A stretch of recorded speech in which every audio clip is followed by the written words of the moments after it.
Jackson, stop.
What up, y'all?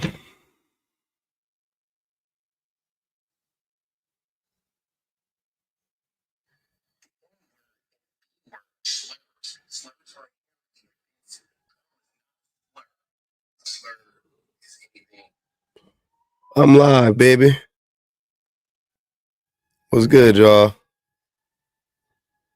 Welcome.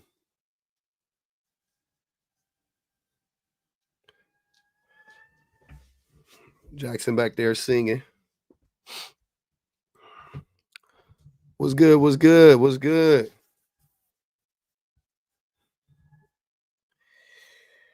Oh man, it's hot as hell already. Damn it. I gotta turn these lights down a little bit. You don't get down. Okay, we gonna do that then. Sheesh kebabs. It be hot in the mud. I am live on TikTok. Yep. I am live on TikTok, y'all.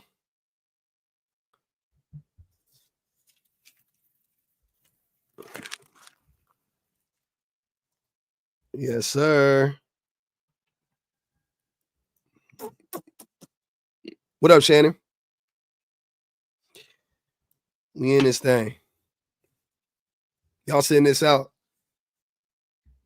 I just jumped on there. Check again. I'm on there, Teresa. Yeah.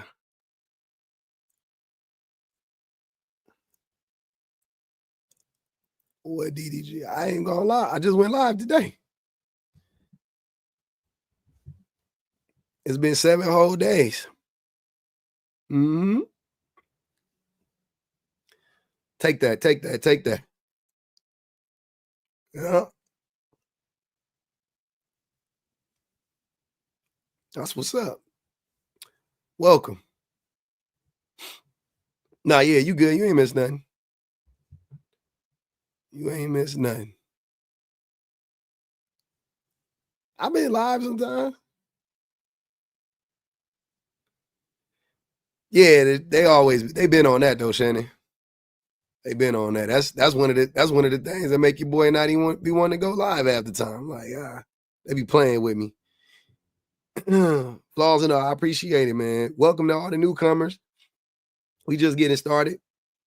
We ain't even been on on here. Nah, I've been going live on YouTube. Hell, Jason, I'll be having y'all in the gutter. Hey, sometimes you just got to go over there and have a good time. You know what I'm saying? Go over there, get a little spicy with them boys. You dig? They be reckless. They like weeds. They just be growing out of control. No, I have not moved yet. It's coming up though. Diddy is gay. Is he? He probably is. Chaos was good. Yeah. Because the average man is defending him. saying Cassie is responsible as well. Same thing. Deflection. Then there's nothing wrong with Diddy. There's nothing wrong with Diddy. What? Then there's nothing wrong with Diddy because Cassie is responsible. Hold on. 50% responsible. Hold on. So you're proving my point in real time. The average man is coming out here saying weird shit like Cassie is just as responsible as Diddy, which is you defending Diddy, whether you think that's what you're doing. You're just trying to hide it behind like Cassie is guilty too, which she ain't on trial, by the way. She's not on trial. Hey. Cassie's not on trial. Diddy is.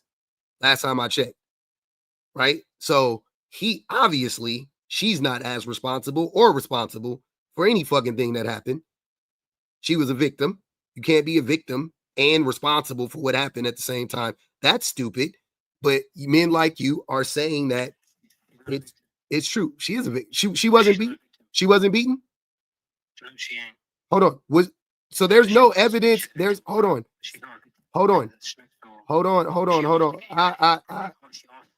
Hey, did you see that woman get beaten or not?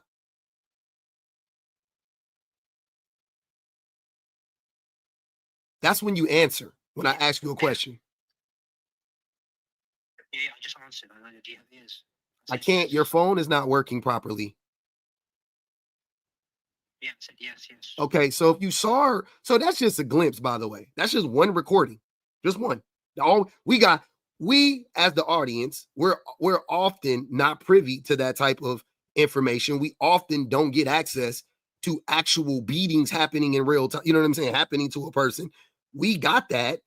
So that should have made our decision easier to figure out who the actual victims were and who the perpetrators were. But you somehow, some way, are coming to the conclusion that even though you saw this woman get the dog shit stomped out of her on one video, and it's already been proven that it was happening regularly, that she's is responsible for what's going on, like on the same level as Diddy or at all? Is that the conclusion you came to?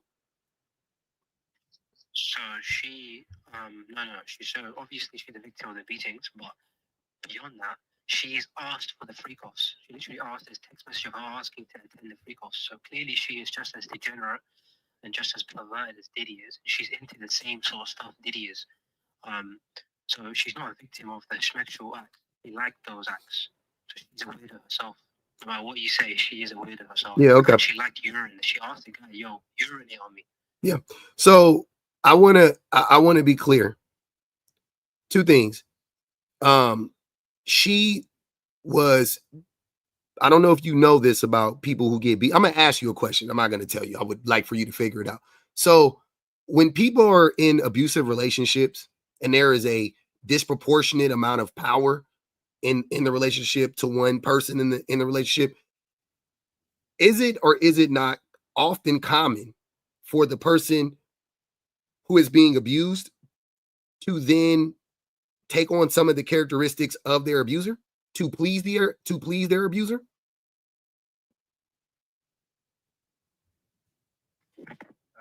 Yeah, that's possible. No, not possible. That's actually common. That's not a possibility. That's actually. I know. It's possible. I know, but every single person. I didn't say. Hold on. See, we don't have to play stupid. I never said it's 100% of the time. I'm saying it's common. I'm saying it actually happens more times than not that a person is abused and in these type of relationships, and they start to some level, I guess it would look like they're embracing it, but that's just for survival. That's not because she's just as depraved or she's just as bad as Diddy. Because if that's the case, then why, when she left Diddy, her life is completely different. She got kids, she got a husband, she's a completely different person. Diddy never stopped being Diddy, right? So if she just as crazy as Diddy and she just as depraved as Diddy, and then why, when she broke free of Diddy, did she not continue to do the same things? So she actually did. So when she left Diddy, she didn't. She went back. Hold on. Listen to what you're saying. She went back to Diddy. So again, I'm gonna ask you the question again. Devoid of Diddy, without Diddy around, did she ever do the things that she did? Hold on. That's not. Don't. you have to answer my questions directly. I don't want to hear nothing else but direct answers to my questions right now, right? There's a reason why I'm asking you the questions, because you're trying to deflect. So, because you know what you're saying is stupid now. When you actually start to unpack it, now it sounds dumb, right? Because damn, okay, cool. You want me to believe she just as wild as Diddy, and she okay, cool. Let's say I want to believe it. I'm listening to you. I don't hear this story. Then I start listening to it, and I go, okay, so you mean to tell me when she left Diddy, she didn't do that anymore? No, she never did that once she broke free of Diddy. But she just as depraved as Diddy. She didn't do it before she got with Diddy. No, she didn't do it before she got with him. Just while she was with him. Okay, and then Diddy kept doing it after they broke up. Yeah, Diddy kept being Diddy the whole time. Oh, okay. And Diddy did it to a bunch of people. She only did it with Diddy, right? Oh, okay, cool. So logically, what you're saying doesn't make sense. Sir, do you know what perversion is? Do you know that people can actually be pervert? Like, you can pervert somebody? I don't know if you know that. Yes, there is no but.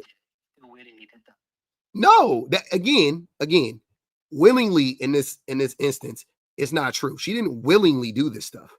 She was subjected to immense amounts of abuse, violence, manipulation, threats. She didn't. Listen to what you're saying. If she willingly did it, then why would he need to beat her? Why would he need to make sure that she was on D-rugs all the time? When she would decline to be on D-rugs, he would beat her and make her take the D-rugs. When she didn't want to do the F-offs, he would beat her and make her do them. So what are you talking about? Let me tell you something. The messages prove that she wanted to do the text messages are but a snapshot of what happened.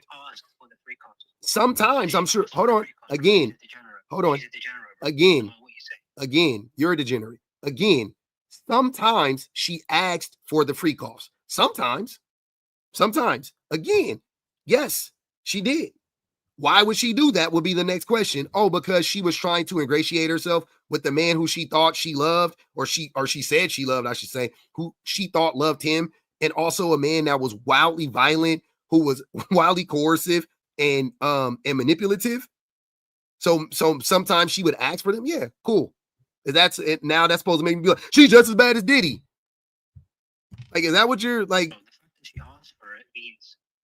fact that she asked for it means that she liked the free calls just as much as you. That's not what that means. Because once you, it does, bro. That's not what it means, sir. For something after you've experienced it means you want it. Can I ask you a question? What's your highest level? What's your highest level of education? Just out of curiosity, this is not to shame. I'm just curious. What's your highest level of education? University.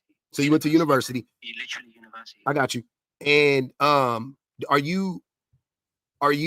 do you make more or you make about average amount of money as people in your country, men in your country around your age?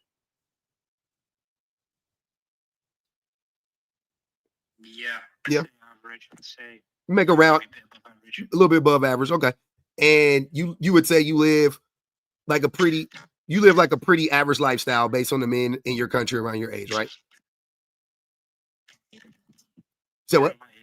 Yeah, around your age. Okay. So is it safe?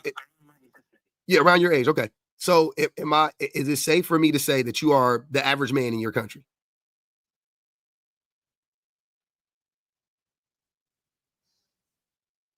Like wealth-wise, yeah. Just in general, like you do the average shit that you watch football, you know what I'm saying? Like you do the average shit. You drink beers, you do average man shit, right? Yeah. That's what I'm saying. Okay, but you know what I'm saying? I'm just saying, like, you do average man shit. I'm saying you do this. Me too. I do the shit average men do. Okay. So you're the average man in your country, generally. So you're the average man. You're not even in America, I'm guessing. And you are, but yet you are the average man. And again, you're proving my point, because here you are defending Diddy. So you remember, you came up here asking me, how's the average man Diddy? And here you are, the average man defending Diddy. In real time, like in 4K. I'm not making that up. You are literally doing it right now. Yeah, but here's the thing. You don't have the intelligence, because I'm not defending Diddy. You are defending Diddy, sir. Which she is. You are defending Diddy. Defending Diddy, you don't have a brain cell. Okay. You are defending Diddy, though. Because what else are you doing? Like, what is the what are you trying to what are you actually? I got you. I got you. Holding her responsible for the things that this man did, aka defending him. She did. She didn't do shit. She hold on. She didn't do, sir. She's a toilet. Sir, She is a toilet, sir, bro. I got you. You don't like women. We got it. But she didn't do shit. If she did, she would be on trial. He did the heinous acts. He is the criminal, allegedly. That is why he is on trial, not her. So when you say she did it, what did she do exactly? Get peed on? That's illegal? Who did she abuse? She got peed on, which means she liked. So she was a no, but listen to what you're saying. Listen to what you're saying. Listen to what I'm asking you, and listen to what you're saying.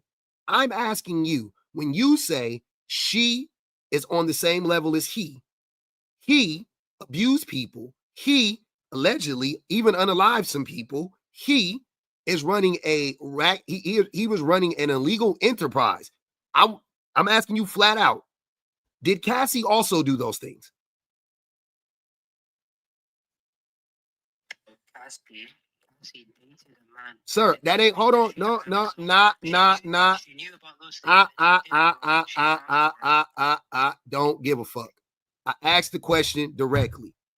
Did she do those things or not? Her getting peed on, her getting skeeted on, whatever the hell happened in they quote unquote F off is not this is irrelevant to me. Don't care about that. What I'm asking you is, did she do, because again, remember what you just said. You just said that her and Diddy are 50-50 in this. And I'm trying to figure out, what did she actually do that was wrong? That's all I'm trying to figure out. What did she do that was wrong? That's it. That's all I want to know.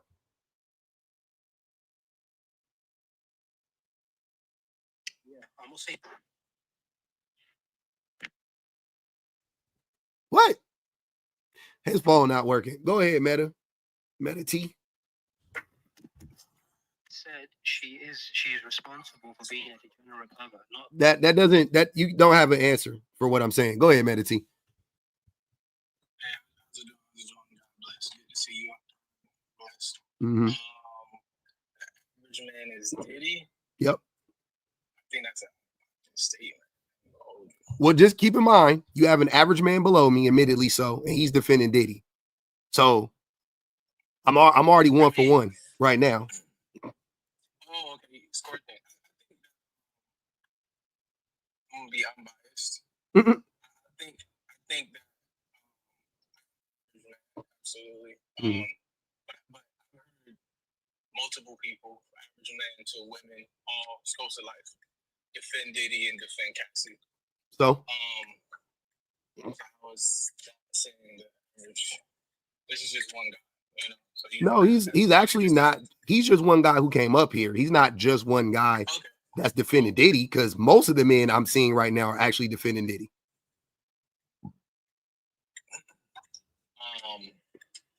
Yeah, he's bad.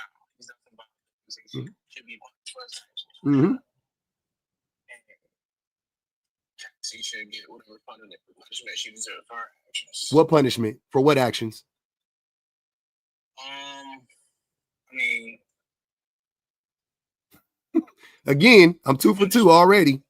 2 average men defending Diddy. Go ahead. didn't defend Diddy.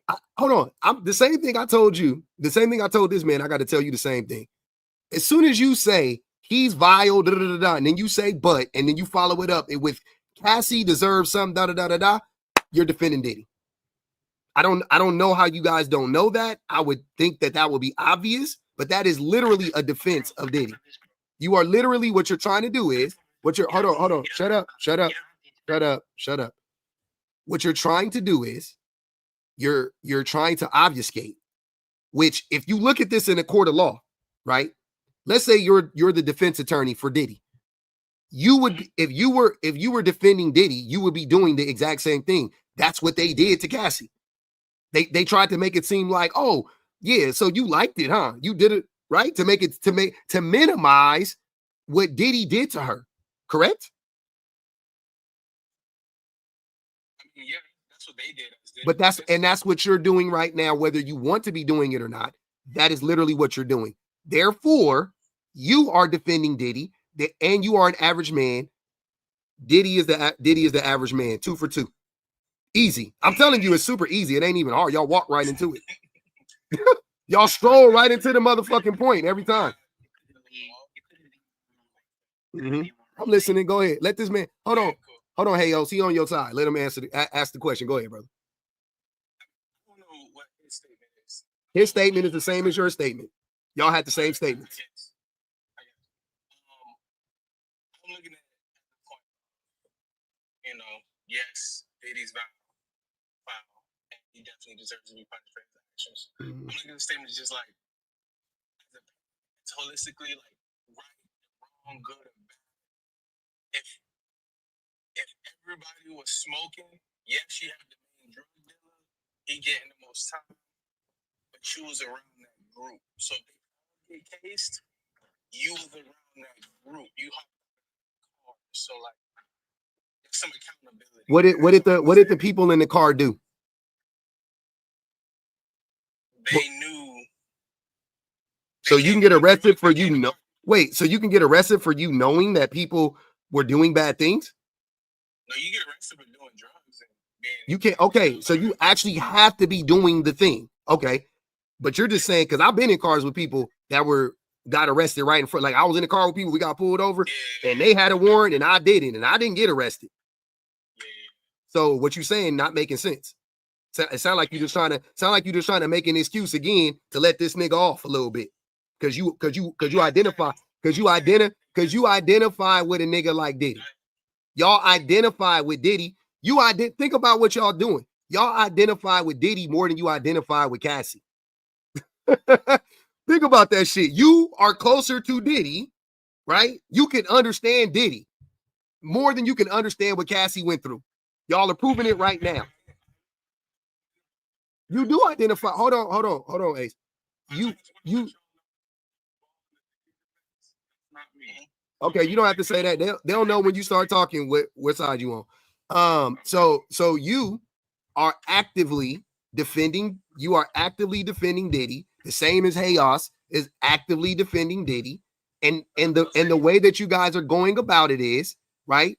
You're trying to use Cassie as a shield. You're trying to cover your tracks with Cassie, but in all honesty, you would be better off. And I'm not even going to hold you. You would actually be better off if you just directly defended Diddy and said, if I had that much money, I'll be doing weird shit like that too.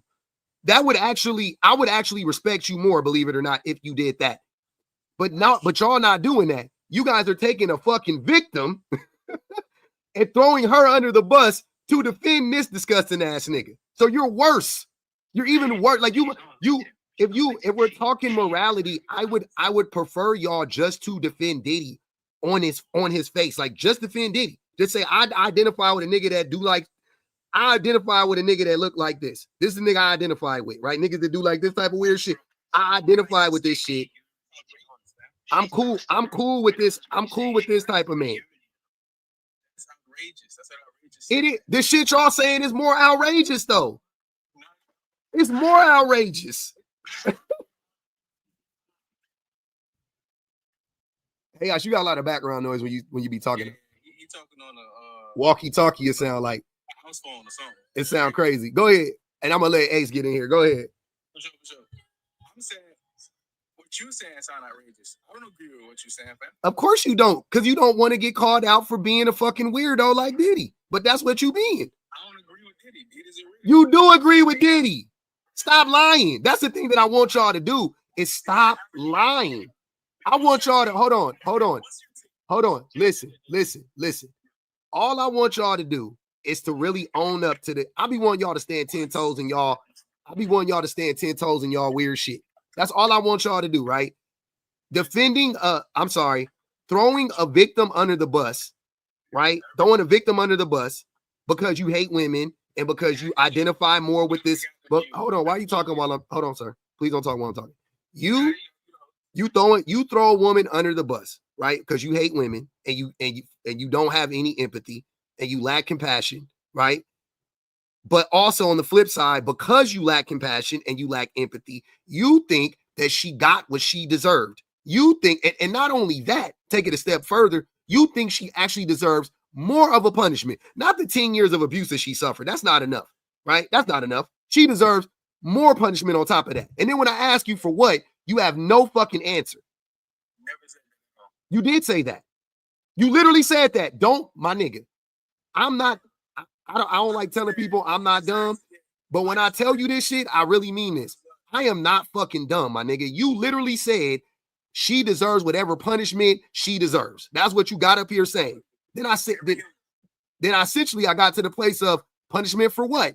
And you couldn't answer, and you gave me a terrible fucking analogy about a D-rug dealer doing D-rugs and being in the car with a person who don't sell D-rugs, who don't do that shit, but simply they know the person that sells it, therefore they're just as culpable. That was your stupid ass logic. And now you're telling me that you didn't say that. You did. I'm just contextualizing it for you.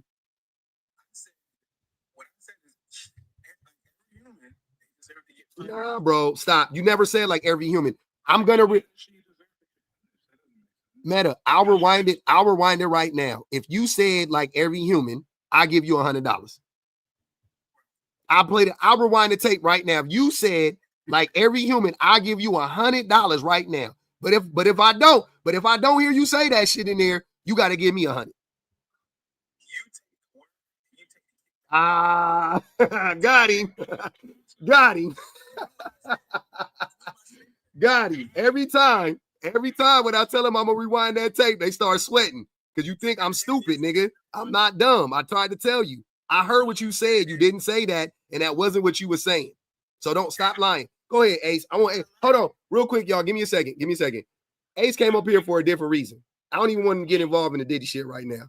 Go ahead, Ace. Listening to the conversation,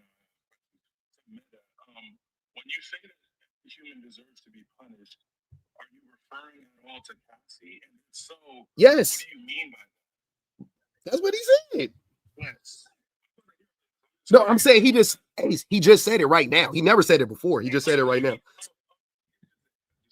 what do you mean by that?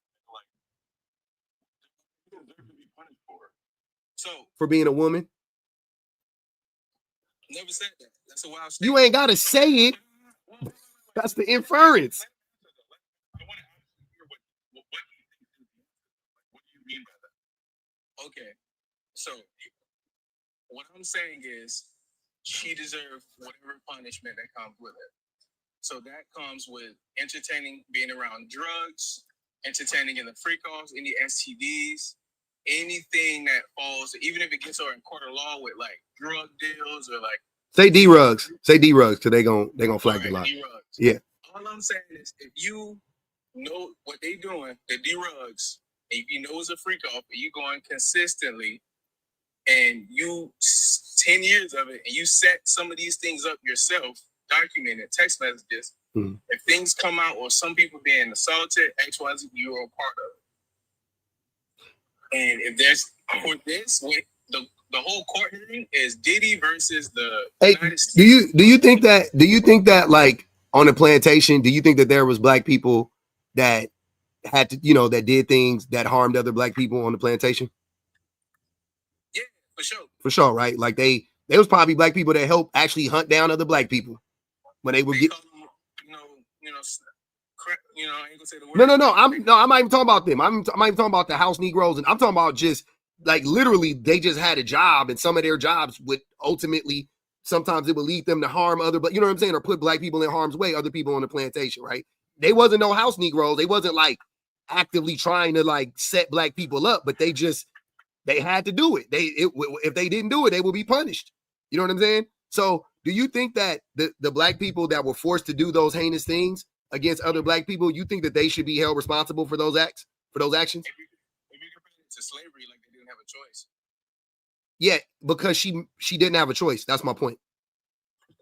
She absolutely had a choice. What was her choice? To leave him, get exposed, get beat, get unalived? Those are her choices? That don't sound like much of a choice to me, brother. Hold on, Ace. Hold on, Ace. Let him respond. Go ahead. No, you good. She's a 22-year-old adult. She chose to be with that type. Hold on, you good. Hold on. Now you're just talking. You're blabbing now. Address what I just said. She didn't have a choice because had she done a choice would have been if she walked away, nothing negative would have happened to her outside of maybe she loses access to the money or whatever. Fine. If that was it, then fine. Right? Let's say, because that's what a lot of men are trying to do. They're trying to paint this picture like, oh, she was just staying for the money and the fame. And no, she was staying because in those same text messages that y'all keep bringing up, literally in the text messages, it was, I'm sorry, in the text messages, it was exposed that Diddy would threaten her in the text messages.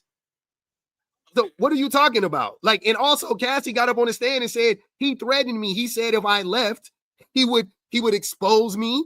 He would harm me in other ways. And you see how this man moves. So you right. You see what I'm saying. You said that the people around him knew what he was doing. You're right, which makes my point even more. So you see this motherfucker. You see all the people around him that's been unalived mysteriously. All the people around him that's gone against him mysteriously, they go away. Nobody hears from him again. You see how you can be beaten, and then you can reach out to, let's say, like a Nicki Minaj, and even a Nicki Minaj will go, that just come with the territory and totally leave you alone. So you start feeling like you're on an island. You see that you start dating a Kid Cudi and the nigga blow up Kid Cudi car. You see that you in the studio with a motherfucker and Diddy come in the studio and two big ass bodyguards come in. Like, what the fuck? They said his name Nicki. I don't know. If Nicki didn't say it, she didn't say it. Cool. I don't give a fuck. My response to that is like, yeah, will be traumatizing, but dating a cartel boss. Like, if you date somebody in a cartel and you want to leave, you can't whine. You said what? Hold on. I gotta mute Hayos again. Hayos, yo, yo. He was moving like a mob boss. You don't date a mob boss or somebody in the Sir, cartel. if the mob boss picks you, if the mob boss chooses you, you have no option. Just so you know. I don't know if you know that about dating the mob or about dating. Yeah, go ahead, Ace. Go ahead. Mostly in agreement with what you're saying, public defender, because I really don't think that like her sticking around for the money means that she wasn't a victim. Money is livelihood, and if like you're in the entertainment industry and there's a dude who has the type of power that he has to make or break your career, and basically he's offering you money or I guess existence in the entertainment industry in exchange for all this other shit. What is the choice there? It's either that or just exit the industry and go work at Target. Like what y'all wanted her to actually do in this scenario. It's an option. I mean, sure, it's an option ultimately, but like most people aren't going to take that option, and if they don't, that doesn't make them wrong. Them saying Diddy wasn't in the mob. Diddy was the mob. It doesn't make it their mob. They're also, bro. Like, Diddy was a capo. No, it doesn't, bro. You not the way that y'all talking. Somebody is like specifically seeking out to find a girl that he can own and possess. It's his fault. That was his plan to begin with. She was a fucking child. She didn't have an option. She was 19. Hold on. She was 19. Hold on, y'all. She was 19 when they met, first of all. Second of all, 22 is a child. 19 is a child. I don't know what the hell y'all talking about. Y'all also, again, hold on. Y'all doing this weird thing where y'all are acting like just because legally you're quote unquote an adult, then that means that mentally you actually are able to make sound decisions for your future. That doesn't make sense. That she was Ace. Hold on. I got you. Her mental capacity at 22 years old, why wouldn't he do this to a 45-year-old? Why wasn't he able to do this? See, there you go with that weird shit again, bro.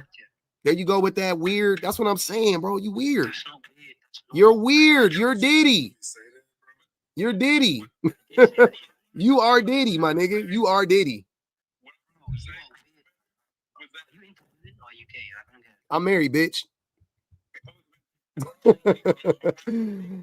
I'm married, ho. How about that? I think that you have to make the argument that he was naive, though, because I think that regardless of the naivety, he's still the problem. He was. Oh no doubt about it. No doubt about that. I'm not denying that. Two things can be true at the same time. He's the problem, but if you want to use the argument of she was a 22-year-old grown ass, when did 22 years old become grown? Like when did are y'all just saying because you could buy beer at the bar and you could buy a pack of smokes that you grown? 22 is grown, bro. Based on what? I cannot. Hey, stop talking when other people are talking. Nobody can hear you. I can't hear you. Nobody can hear you. Secondly, yes, 22 years old is not an adult to me, personally. You're crazy, bro. You're crazy. I'm not crazy. I'm just not weird. You're insane. I'm not crazy. I'm just not weird. 18. Can I say something to that real quick? Go ahead. Nah, but you're a panderer. All right, well, hold on. Let me just parry that. All right, so this whole idea, I think the disconnect is with this whole like 18 being an adult thing.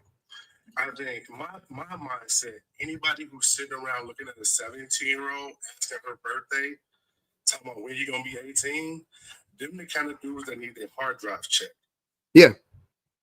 Any type of dude that starts saying stuff like 22 years old, you fully grown and you weird. Your brain doesn't even fully develop. It isn't finished until you. Hold on. Let me finish. Let me ask you one more question real quick though. So it's already been a fact that Diddy got videos of all these people, right? Mhm. That he D-rugged, right? Mhm. So, hey, have you thought about the fact that I'm gonna say he did tell her, hey, I got you on video. If you don't do what I say, this video of XYZ happens to you that's gonna embarrass you and be on the internet for the rest of forever will go out. Or do what I say. Which one you gonna do?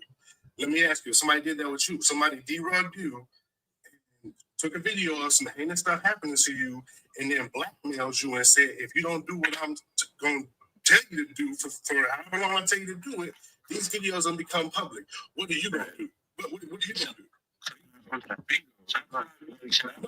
Hold on, y'all. One at a time. Answer the question. Yeah. Go ahead. Answer that question. Hey, y'all. So I'm going to tell you something. Oh, no. So your question was what? Hold on. Your question was, what would you do if somebody was recording you and they forced you to do it, right? Yeah. Yeah, so first of all, I wouldn't even be in the free. Oh, my God. Okay. All right. Hold on, Midwest. Don't worry about it. He's not being genuine. He's gonna obviously that's all he does. He doesn't answer questions directly. He's dumb. Spoke said a lot of men you about to get dropped. A lot of men defend it because the corn they consume. If they claim she's not a victim, they don't need to feel bad about watching S abuse. Jesus Christ. Yeah, a lot of men do got that corn brain bad. That corn brain got y'all all fucked up. Got y'all thinking 22-year-olds is not kids and shit and talking about their hottest when they're 22 and all that weird shit. Okay. So real quick before we go, hey, hold on. It's not the time for it, brother. I wanted Ace to go real quick because Ace came up here for a specific reason. So I'm gonna let Ace go real quick and then we'll continue with the conversation. Go ahead, brother. I'll try to be brief because y'all gotta get the conversation going on here. No, it's all good. Don't worry about them. We good. Okay, so I'm really just here specifically to discuss those videos that you made about me. I took some issue with you calling me an idiot, and then I took even greater issue with your supporting argument. So, firstly, I want to ask you, do you think that the word girl is a slur? Yes, it can be. It's not an either or thing. Context matters. So do you think the word is a slur? No. Why not? When do you? I mean, it doesn't right now. I don't know of any way you can call somebody a hand. So the point that I'm trying to get necessarily make them slurs. Yes or no? Nothing is definitive. You're making my point for me. Thank you. You agree with me. Nothing is definitive? Yeah, in this case, nothing is definitive, right? It's the word girl in some cases are used as a slur, and in some cases they are accurately applied to the person they're talking about. When you're talking, the better question would be, and the genuine question would be, if you are referring to a actual adult woman, right, as a girl, would you consider that to be a slur? And ultimately, the answer would be yes. And you know that if you ask the question in that way, that everybody would say yes. So instead, you're yes. Okay. So ask any woman if they are referred to as a girl by a man specifically. In most instances, would they take that to be a slur? Would they take that to be a slight? You said most instances. So now this is the difference, because if I'm referring to a woman in a negative way, I call her a girl, right? Yeah, I can understand how you can, in that context, say girl feels like a slur in that context. But you can do the same thing with the word woman, can you not? No. Really? So I can't refer to a woman in a demeaning way and use the word woman? So if I say, oh, a woman driver, or oh, she's using woman logic, or you're acting like Well, woman, wait. Hold on. Wait, time out. Woman wouldn't be if you have to attach another word to it, it's not that it's the woman part. See what I'm saying? That's a phrase. Woman logic is a phrase. So the phrase is referring to the subject who uses a certain type of logic. The subject is the woman. Listen to what I'm saying. If you say, hold on, brother. If you call a woman a girl, most women, right? Like me as a man, if I'm calling a woman a girl, if I keep referring to grown women as girls in general, just girls, yeah, when you're trying to date a girl, when you meet a girl, when you go out with girls, and I'm 43 years old, so I'm talking about women my age, right? Me personally, I'm not talking about 22-year-old or 19-year-old or whatever. I'm talking about women my age. I'm calling them girls. Women will take issue with that. Most women would be like, yeah, I don't like that. That's disrespectful because we're women. Okay, cool. Now, if that is a standalone word, I don't need to say anything. I don't need to attach it to anything else. All I have to do is say, call them girls, and they get that that's disrespectful. Just that alone, right? I don't need to say woman logic. I don't need to say anything else. All I have to say is girls. Calling them girls is enough. I just don't agree with the fact that women get upset every time that happens. I didn't say women get upset every time it happens.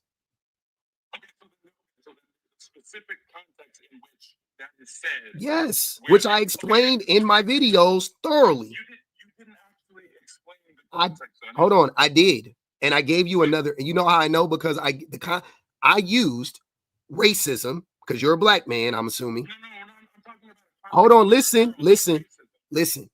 I use racism to help you understand. And the reason why I did that is because if I thought I could use gender to help you understand, we wouldn't be having this conversation. So there's a reason why I use Ace. The racism one did make sense. Okay. So I got, hold on, wait. No. So now we got black men up here. Midwest. I'm gonna ask Midwest this question. No, I want to talk to him. I want to talk to another black man. I do. So I have a question. Nobody's trying to manipulate anything. I'm gonna ask him a genuine question. Midwest, how do you feel about specifically white people calling you boy? Do you? Absolutely not. That's a no-go, right? In the vast majority of cases, right? Yeah. There's very few instances, but it's contextual. It definitely matters in the instance, yeah. But generally speaking, no, right? Okay, cool. I don't know why that's so hard to understand. I think we all. I don't think any black person that's not a coon would be okay with a non-black person, specifically a white person, calling them a boy. So now, hold on, Ace. You talking while I'm talking is not going to work for me. Okay. So again, I don't care what you think right now. I'm talking. You can tell me after you get done. It's not. You're still talking while I'm talking. If you think listen. If you think that we're here for you to educate me, you got this mistaken, because that's not what's going on here. I'm trying to educate you and help you understand why what you think is wrong. I already know what you think is wrong. It's no debate here. We're not debating. Obviously, you think that it is okay to call women girls, and you think that it is okay, and also you think that calling women girls is the same as women calling women girls. You think men calling women girls is the same as women calling women girls, which you do, because that's literally what you did in your video. Okay, go ahead. Why are you this sensitive? Go ahead. You're a grown man. Explain it. Oh, hey, Os. All All right. If he says girl. Okay. Go ahead. Go ahead, brother. So the point of my video, and the point that I'm making, and the point I believe, is not that it's the same when women say it as when men say it in every single context. I understand that there are contexts in which you can refer to a woman as a girl. That. Sorry, I didn't mean to do that. The sound came on. Go ahead. I'm listening. Are you listening though? Yeah. Okay.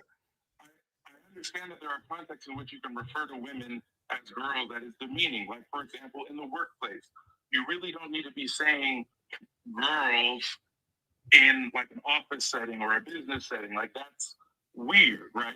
But like, for example, I work at a nightclub. Okay, we have bottle girls, and when our manager refers to them, he says we're gonna get the girls down here. He doesn't say we're gonna get the women down here. Now we're in a professional setting. We're at work, but the women, the girls, they don't take offense to that in that scenario, because they know that he's not trying to degrade them by referring to them as girls, because we do refer to women as girls in ways that are light or playful, or to inject some type of youthfulness into the reference. So it isn't always this like. Hey, remember when I already, and this is what I'm saying, like, you clearly aren't listening. I already debunked that theory, because I said that in the video I made. I said, when you call a person, sir, Jesus Christ, I could cut you off, nigga. I could drop you. I could end the live. I could do whatever the fuck I want to do. Jesus Christ, what the fuck is going on? I already told you the point of you being up here. It's not for me to listen to you. Hold on, Ace. The point of you being up here is not for you to come up here and try to gaslight me. That's not the point of this. So I'm only going to take so much. Hold on. See, there you go, talking again. There's only so much gaslighting I will allow before I interrupt, right? So again, I said, I understand calling. None of us up here cares if Shenanigans gets a guy, start dating a dude, she will call him her boyfriend, I'm sure, like most people would. Nobody thinks that is wrong, right? We understand the context in which we use the word boyfriend, girlfriend, things of that nature. Bottle girls, like you're talking about. Boss, girl bosses, same thing. All those things that you tried to use in your video, that I was like, yeah, that's a totally different thing. That is a title. That is a moniker. I already explained that to you. And you tried to come on the video and was like, so you mean girl boss isn't a person? And I was like, it's not. It's a title. That's what I'm trying to tell you. Bottle girls, titles. Bottle girls, titles. Girlfriend, titles. Boyfriend, titles.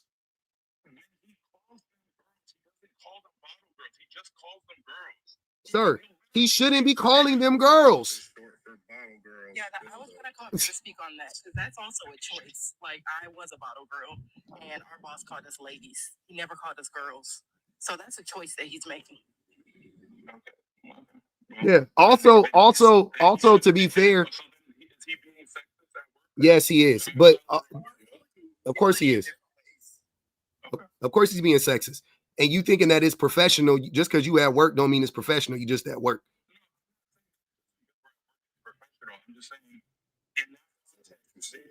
That is what he said. No, I'm not saying that. The point that I was making wasn't that because he is professional. I'm saying that we are at work and he's using it in a professional setting, and it's not being said in a demeaning. What makes it professional? That's what I'm trying to say. I'm saying that professionalism is a practice, right? You can be at work and your job can be completely unprofessional. And that's what I'm saying. So you weren't in an actual professional setting. You were just at work. You were just at your job. It's not professional. Because at your job, exactly, because at your job, your boss calls the women who work there girls. Now, in corporate, right, on a corporate level, sir, I promise you, if that manager, if that boss were to refer to any of the women in the office as girls, he would be reprimanded. If somebody...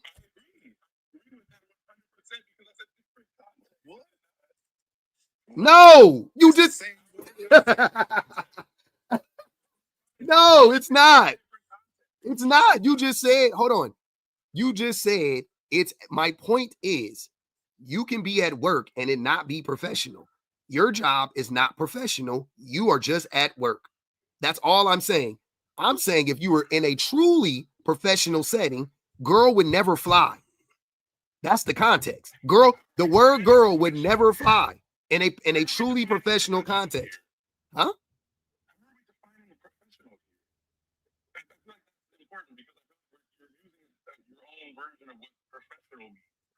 If I went to your... Sir, have you ever been to an establishment like a restaurant or where you work at? You say you work at a nightclub or whatever, and the service was shoddy and the servers weren't, doing what they needed to do, and you refer to that as what? Unprofessional, yeah. Now I want you to say, but that would be a common thing that people would say to describe that service. Unprofessional. I'm just saying, Jesus Christ, this nigga.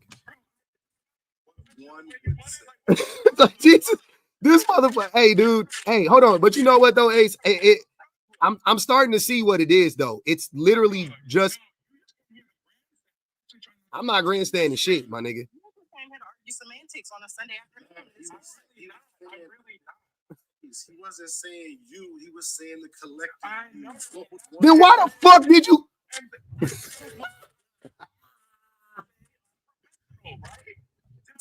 He wasn't asking you. That's not what he wanted you to say. That's the correct answer. Jesus Christ. You say whatever you want to say, but I'm saying like, but you know what's funny though, Midwest? I appreciate you. Hold on, Ace. I appreciate Midwest saying that because, again, this is what I'm saying. This is what I'm saying. I have to do this every single time. I have to lay down this disclaimer for y'all. When you come in these... Hold on, Ace. Let me help you out, brother. When you come in these spaces, right? The way that you typically communicate, i.e. gaslighting, doesn't really work here as well as it does in other spaces. Not to say it never works here, but it's more difficult for it to work in these spaces, right? Ace is another victim of that, right? Because you think, because in your life, in your experience, right, you are used to being able to either gaslight people and get away with it, or not have to gaslight people at all because they don't know no better, right? But when you come into spaces like this with a bunch of people who are more educated than you, more genuine than you, more honest than you, whatever the case may be, you end up getting exposed. That's what I'm saying. Like, you are literally exposing yourself. Nothing. You are at this point, you are literally just arguing semantics, which I guess this could be to some extent a semantical argument, right? From it in essence.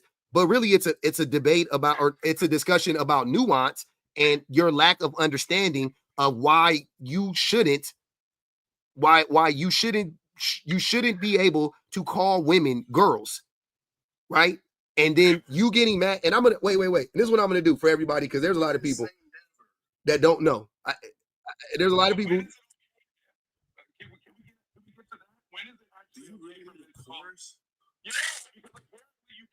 Hold on, wait.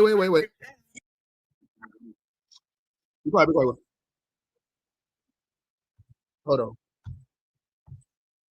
on. I want to play this video because I got other people and they don't even know what's going on. So we're gonna play this video. What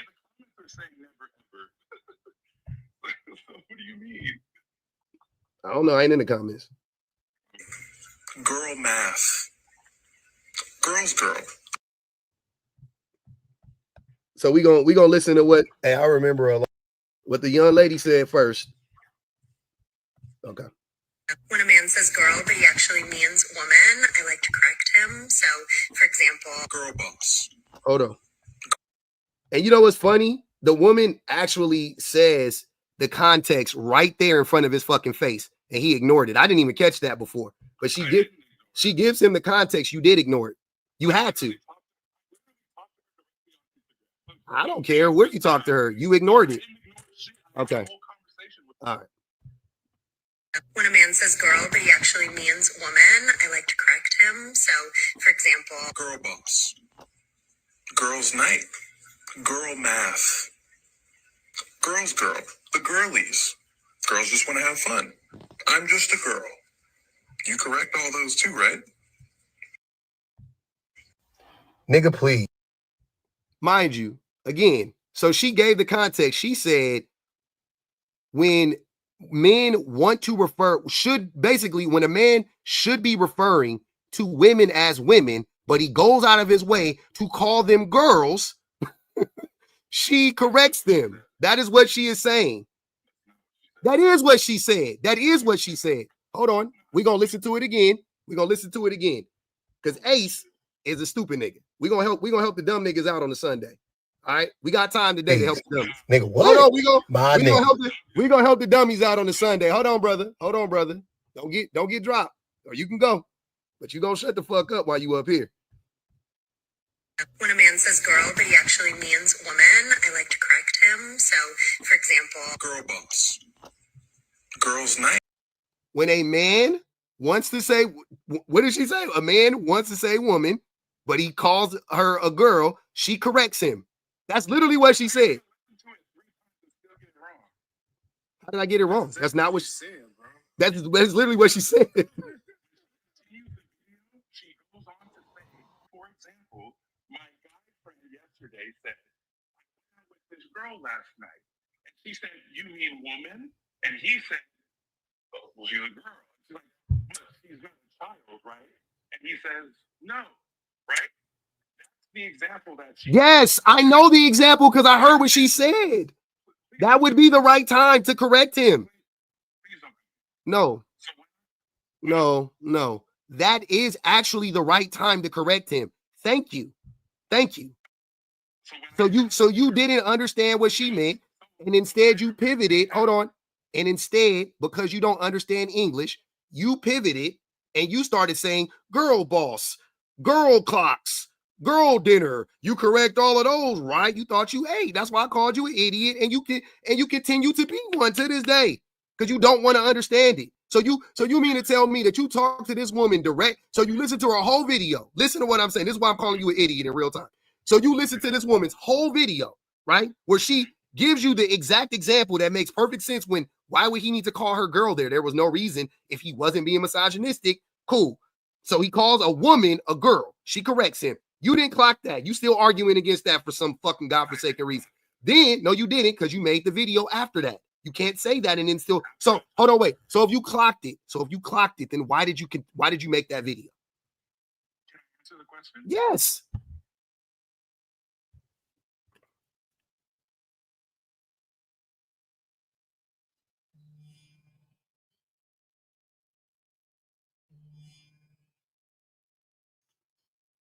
Man, we got banned. Y'all.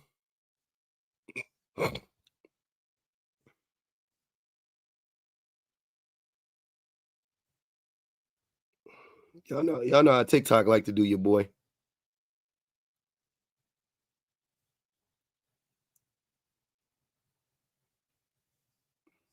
Oh.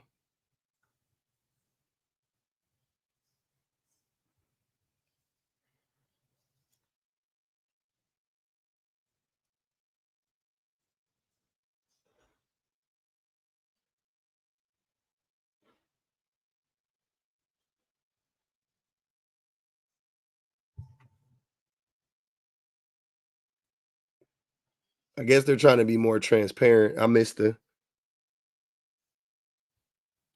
thing. Oh well. We're gonna be on the backup. I can't wait.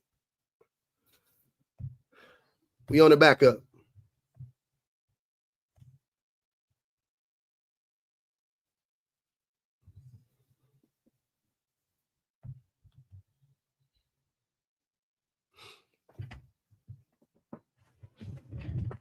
The dummies was being dummying. The dummies was dummying today.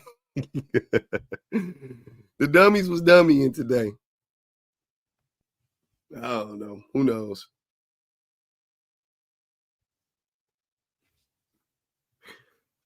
Y'all see why I don't like it, man. It's so many reasons. It's so many reasons not to like it. I can't stand it. It's so annoying. So annoying. They ban me till tomorrow, though, so. But I won't be live tomorrow. I'm here for a good time, not a long time, okay? Uh-huh.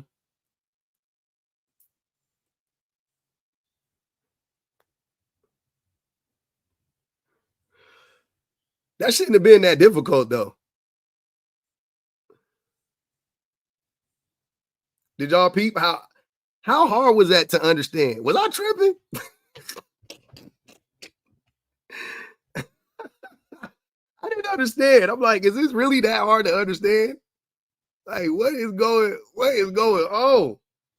What is going on? Like, what's happening here, man? I can't stand that. I can't stand that goofy stuff. The woman literally said in the video, calling, I correct men. Essentially, she said, I correct men when they call women girls. Like, unnecessarily. Calling somebody a girl boss, nobody thinks that's disrespectful. No woman in here would think I was being disrespectful. I would be like, damn, that's a girl boss. Or I see you girl boss or something like that. Nobody thinks it's disrespectful. If I ask a dude, hey, that's your girlfriend? Or, girlfriend? You mean woman friend? No. We all cool with girlfriend. We all cool with girl boss. Nobody can. We all understand that's something completely different. Right? But when you supposed to call a person a woman and you go out of your way to call them a girl, you are deliberately being you're being disrespectful intentionally. Because why are you doing that? Why you don't call men boys? You call men men. And it's not the same as if I'm going out with my male friends and I say I'm going out with the boys. That's different. We all understand that. Or my wife goes, "You hanging out with your boys tonight?" That's different. I'll correct her and go, "You mean my men?" It sounds goofy, right? Saying it in that way. Sounds you sound closer. My boys. Because boys is short for what? Saying that I'm going out with my boys is short for what? Homeboys.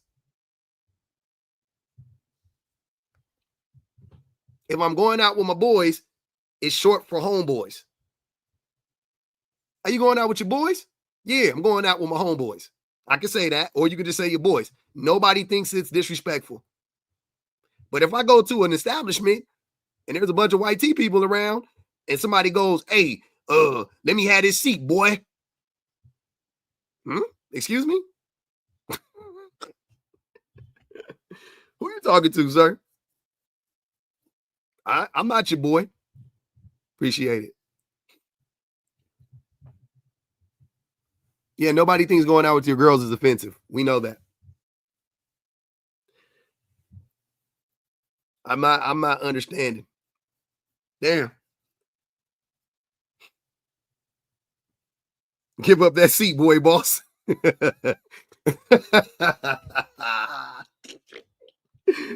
Give up that seat, boy, boss. That's funny. That's hilarious, actually. I love it. I love it.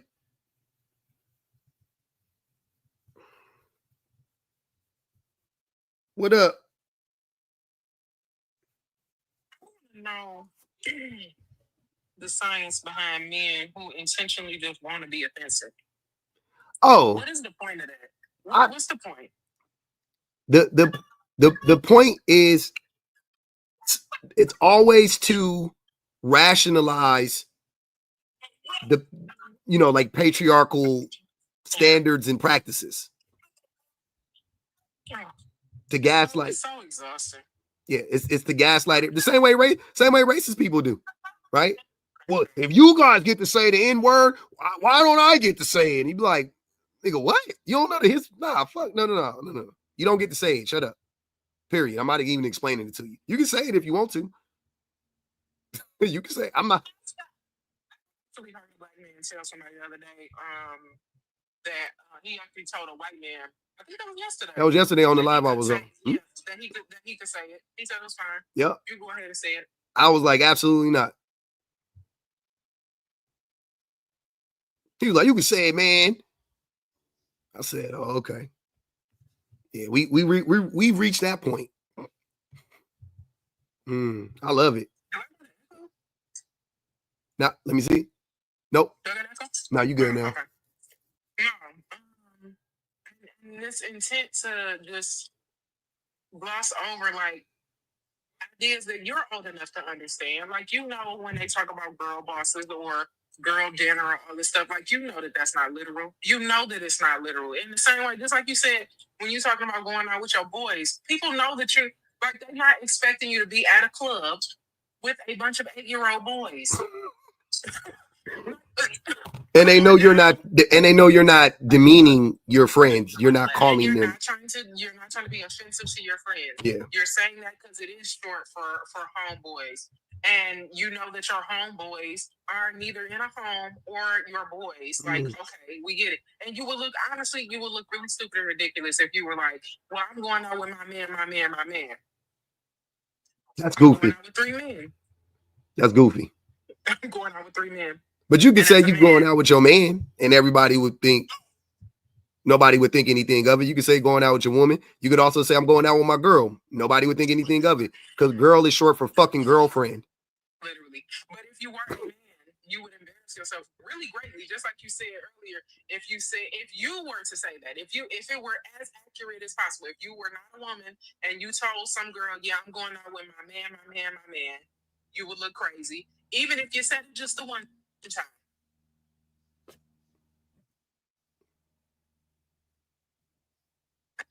Can you hear me? Yeah. Yeah. If you told your wife you was going out with my man, yeah, I'm about to go out with my man.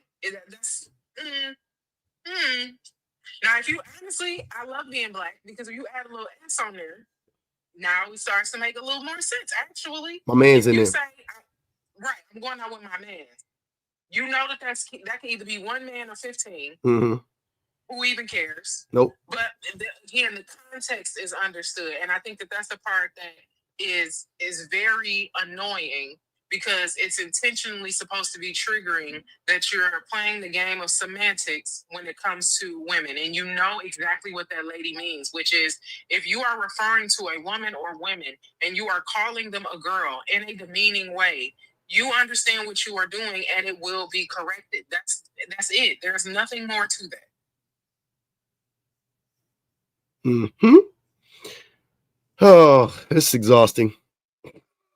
It is. Hold on. Did this happen? They said the resident racist. Yeah, they saying you in there being racist in the comments, per the usual. I mean, what's new? They're gonna say that all the time. I haven't seen any racist in the comments, but that's okay. I'm good, man. You came up here to defend Diddy? I don't know. Yeah, it's been a while since I've been here though, so I've missed out quite a bit. No, you haven't. It's been a while since I've been here. Why don't you go live as often now? I've explained this before. Sorry, I wasn't here. Yeah, it's all right. I just don't go live as often. I do a lot of I put a lot of energy into making like videos and stuff, so it's hard to go live. And yeah, and TikTok be playing with you. TikTok make it not fun to go live. The app, not the people. The people cool. It's the app that fuck it up. Sure, makes sense. You with your family? Right now, I am with my daughter and my girlfriend's daughter.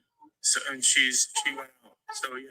Okay. So if I'm 100% engaged, I'm gonna try. Nah, you babysitting. I'm with it. Honestly, I'm doing other stuff too, so I do apologize. You good? You babysitting and you yeah, I feel you. MDS TV. What's good with you? And then I see the prompt, but what we actually talking about right now in this moment? The average man being like Diddy. We still on topic then. Well, I mean, in a sense, you're right. In a sense, like if you just take away the money, I mean, yeah, most men are very hypersexual, and we can go from a different standpoints of why that is. But that trait is in a lot of men that are hypersexual. And if we could have it our way, we would do it probably just like Diddy. Like, just simple. We could have it our way. And hold on, sir. We as in you? Hey, man, let that man finish. Jesus Christ, we finally get a man telling the truth, and you want to interrupt him. Go ahead.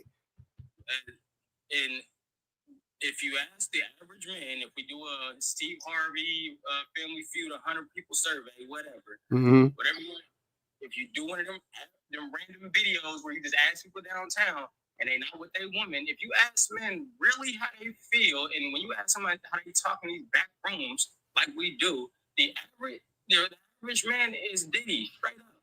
And it ain't straight up. We could have it our way, we would.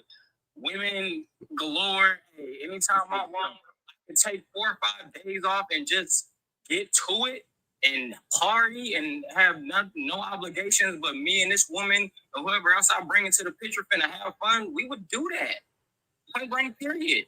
We just don't have the funds to.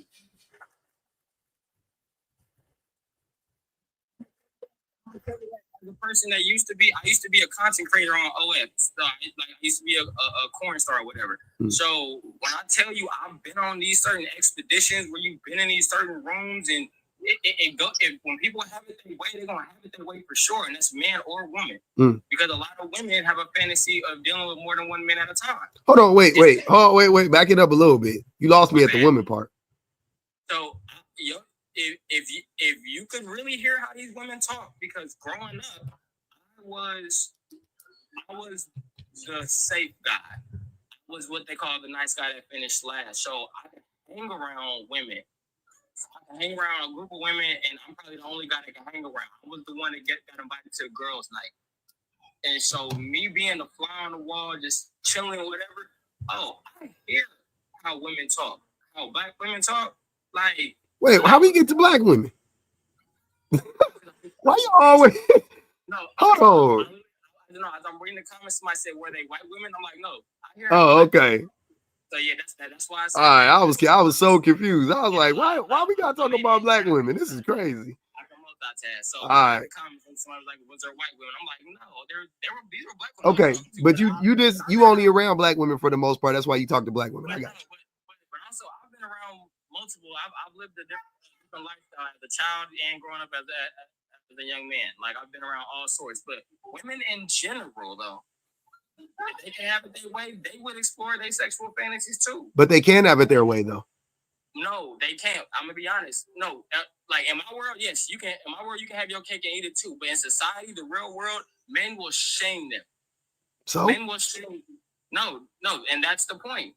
Shame, your reputation, what people say about you. Everybody wants to act like, oh, I don't care what nobody say about me, but that's a lie. We do. But wait, so you're saying that, because I can think of so many times that women could have sex with 3 random dudes if she wanted to, and nobody would know. So I don't think shame would be the thing. I can see it happening. Like, if you're talking about, hold on, brother. Hold on. I got you. I'm saying in a neighborhood setting, you know what I mean, a tight-knit community. Okay, I got you. But if you live in Chicago or LA or New York, you can smash 10 dudes in a night. Ain't nobody gonna know. You'll be perfectly okay, brother. You could, but at the end of the day, like, listen, I've lived, revenge. Well, I don't know what they're talking about, but my point is, I've listened to groups of women just talk. I've heard it. Like, at the end of the day, my point of being is, if we could have it our way, men and women, both alike, we could have it our way, we would do that. I don't think women are that I don't think women look at men like objects the way that men look at women like objects. So I don't buy into the whole, like, If women could do it, they would do it too. And the reason why they're not doing it is because not as much as we do, but they are. I don't think they do at all. As a group, I don't think they do. I'm not saying there's no, because when you listen to what I'm saying, MD, yours, because we're talking about the average man. So you say the average, we mean most men, right? Cool. And I agree with you. I do agree. I wholeheartedly agree in my problem. I do think most men, to some varying degree, would act like Diddy if they could have it their way, like you're describing. I agree. Cool. If women, and they do, women are like Diddy as far as sexually, women could have it their way. Women could have sex with as many men as they want to. Diddy was getting, by the way, Diddy was getting average and ugly dudes, they were saying, right? Women, average woman, physically, even a slightly below average looking woman, could have sex with 5 of the most attractive men in you know what I'm saying, within a 200-mile radius. At any given time when she wants to. Like, I really believe that. She could do that. Like, that's not, you know what I mean? Like, that's not even. I agree with you to some extent. Like, there has to be some variables. Like she can, but not in public. It's gonna be that too. Nobody can do it in public, brother. Diddy wasn't doing it in public. No, I'm saying, like, when it comes to like how the woman that you described, like, one, yeah, she can pull whatever, because at the end of the day, how we operate as men, she can do that for sure. It's because of us. That's my point. We are easy. Men are easy. But she can't do that at 2 p.m. in the afternoon. You added too many variables. Again, hold on, wait, brother. Hold on. Only thing I'm trying to establish is that I agree most men would act like Diddy if they had the resources and power and influence and lack of accountability and all of that stuff. Do I think, though, if you flip that around, do I think most women would, you know, go out, sleep with 20 dudes, if she didn't have to worry about repercussions from society? I don't think that. I think that the main reason why women don't do that is because women don't objectify men. Full stop. Women don't objectify men. Just period, point blank. Women don't, like, as a group, the vast majority of women do not objectify men. They don't. That's why you won't find a bunch of women out here like, yeah, I want to sleep with 20 dudes and just use them for their wang dangs. And they're like, they don't. Can I address the elephant in the room? Yeah. That part is true. The other part that is also true that I think a lot of men just don't seem to like be able to grapple with. Sex isn't as enjoyable for most women as it is for most men. So a woman wanting to sleep with 3-4 men at a time, most women want it. Like, I think the industry that you work in and the people you're around is maybe like clouding your judgment on like the average everyday person. But the average everyday woman thinking about sleeping with 3 or 4 men and at one time, she knows that 9 times out of 10, she may do all of that and not even get off. Meanwhile, all of them will. We done heard about video 500 dudes with one woman. Yeah, so this fantasy that you think all these women have about sleeping with multiple men at a time, do some women have that? I'm not kink shaming. Of course. Some women have that fantasy? Of course. Sure. Yep. But most women who have actually slept with y'all know that, like, what would be the point? To be disappointed 4 times at once?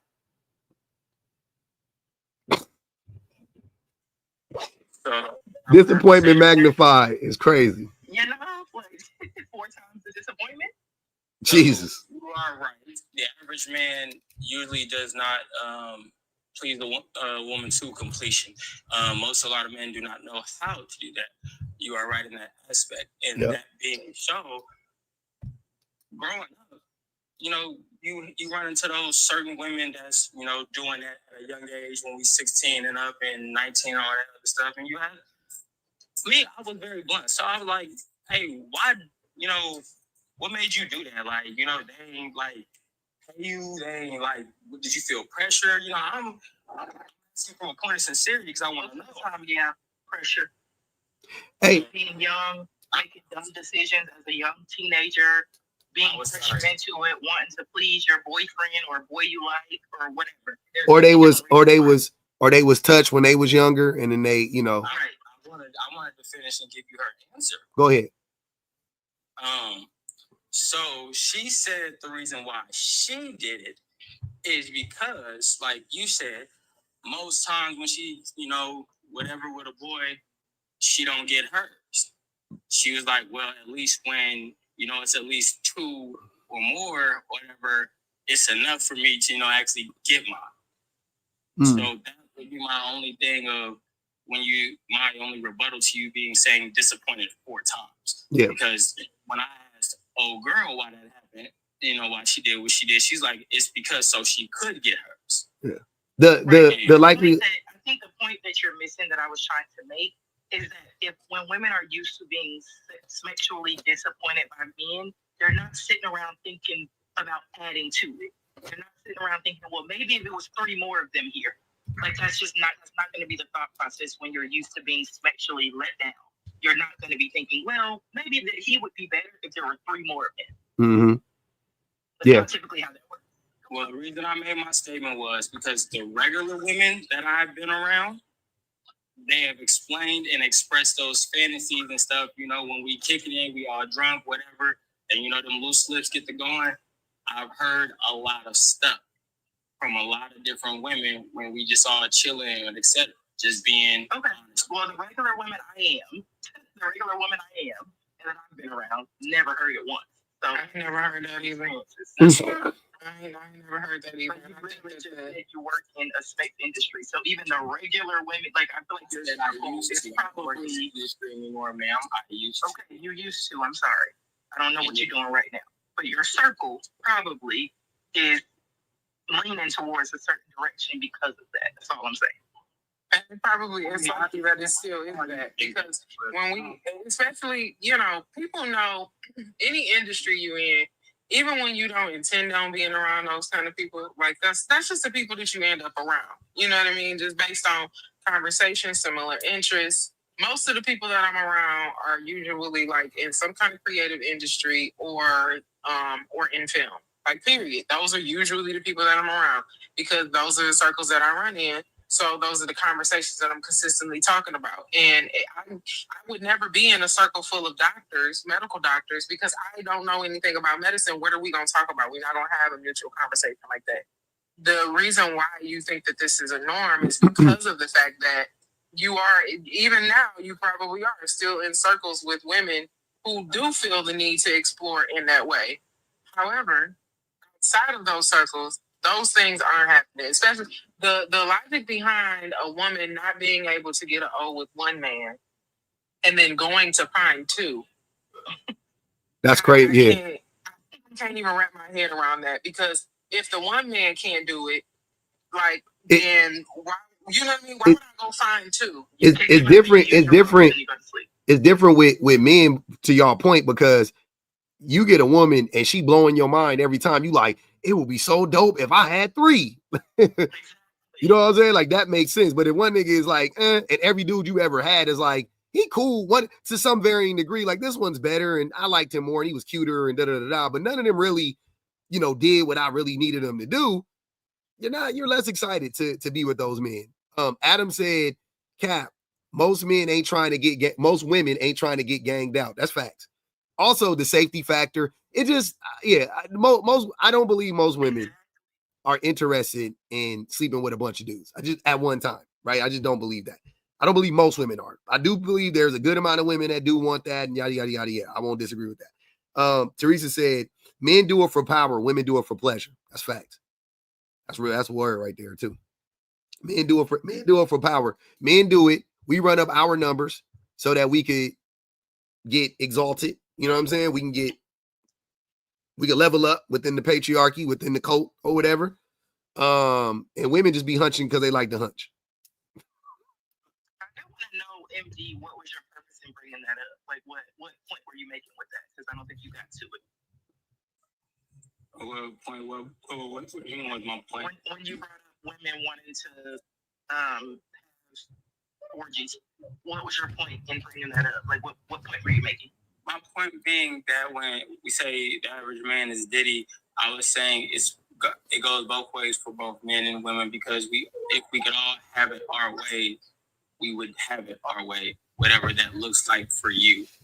And you're saying that most women would be like Diddy too. whatever that looks for them sexually, yes. That's untrue though. Like it's just because if most women would also be like Diddy, then why aren't they? Like there's nothing but space and opportunity. Like most men are being like Diddy on a varying scale. Like without the money, a lot of men are being like that. So if women would do that too, why aren't they doing it now? Are we talking just sexually, or are we talking about Diddy as a whole person? Because I'm not as a whole. We're talking about the violence, the depravity, the criminal activity. I'm not done. I'm not done. The predatory behavior. We're talking about all of it as a whole. If women could also be like that, why don't we see the stats of them doing it right now? No, I don't. No, that's not necessarily what I was saying. What I was saying was talking about the sexual thing about it, like having freak offs and whatever, and just having it your way sexually, not actually like being predatory or violent towards anybody, etc. That's what his freak offs were. I'm so confused. That's the problem. Y'all keep trying to turn these quote unquote freak offs into just a sexual kink. Like that was just the man having some great smacks. No, what his freak offs were violent and predatory and abusive. That's what they were. Him being a freak and him being a violent person and harming folks is two different things. Like it would be two different things if he didn't tie those things together. I think the most important part is we definitely have to stop calling them freak offs. Like 1,000%, we have to stop calling them that because that's not what you know what I mean. And you saying that right now is so important because it wasn't. It was a great party if you want to call it that. That's exactly what it is. It was a hostage situation where people were forced to do things outside of their own will, and a whole bunch of really unsavory and violent smacks was happening. That's not the same as no doggone freak off. And I hate that people keep calling it that because that doesn't really embody what actually was happening. If you call it a freak off, that sounds like something where it's a whole bunch of consenting adults. And that's not actually what happened. I'm just using a name that's been used that they are using themselves. The name is a lot. You're not just using the name, you're referring to it in that way too. Like you're acting like, oh, most men are like that because most men would be freaky too. Like he's not just a freak. Like that's not what that was. Like you're using it in the same context. You're reducing what he did to that woman as him just being a little bit freaky. No, I'm not, ma'am. And I understand how you feel that way. But what I'm saying is in the sexual part of it. But no, what he did, like violently, like beating on her in the hallway and etc. and kidnapping her, like, yeah, those are offenses. Those are crimes. How are you separating the two when the sexual part of it happened in conjunction with all that other stuff? So how are you separating? At the same time, there's also evidence shown in the case in the things that I've seen in the research that I've done that she was also a willing participant until she wasn't. And so okay, now we get into the meat of the meat and the bones. Okay, go ahead. There we go. I mean, like at the end of the day, like her having her favorite people to pick and her and messaging him, I can't wait to see you. I need you right now. I understand how everybody could say, oh, she's doing that to make him happy, or she's under the spell or grooming, whatever, Stockholm syndrome, however you want to perceive it. I also understand that, but at the same time, on the doors, I also see how this is somebody that is a part of this until she wasn't. Maybe someone like her, you know what, this ain't what I want to do no more. And then that's when it turned to know you're gonna do this and whatever, and that may be the case, and that's where he's wrong at and starting, harming people. That's where he's wrong at. But at the end of the day, what I've seen is at one point in time, she was a participant. She was the one contacting people. She had the videos and the evidence on her phone. Like, that's so you're going back to, let's go back to, because you said she was complicit at one point until she wasn't, and then it became a problem, which I don't know if you know how consent works, but that's exactly how it works. And that's perfectly okay. You can be okay with whatever, until you're not. And if somebody continues, but then why bring it up to say, oh, well, now that you're not okay with it, now it's a problem. Yeah, that's how consent works. You gotta stop being okay with it and you continue, you are the problem. You have broken the law. That's consent. But even going back to say that she was okay with it initially, when she was immediately from the day that man got his grips on her as a 19-year-old girl, actually she was 17 when they met. But let's pretend it was 19 before they started having any sexual activities going on. From the moment as a 19-year-old girl that he was almost 40 years old that he got his grips on her, it was already an abusive relationship. From the moment an almost 40-year-old man talked to a 19-year-old girl about a relationship, it was already abusive. So anything happened after that, she was in an abusive relationship.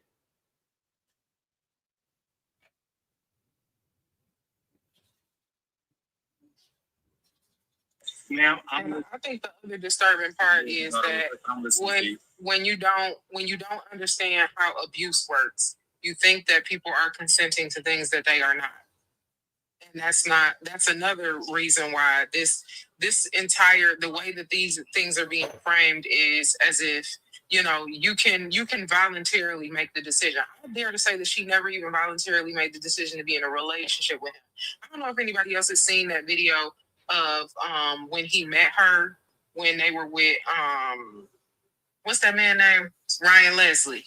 That video is so uncomfortable and disturbing because you could tell that once he had his sights on her, that is what it is. And I think I can't remember who that was that made a video about it, but she was talking about how it's a whole different ballgame when you're dealing with wealthy men and I think it was Wendy Williams.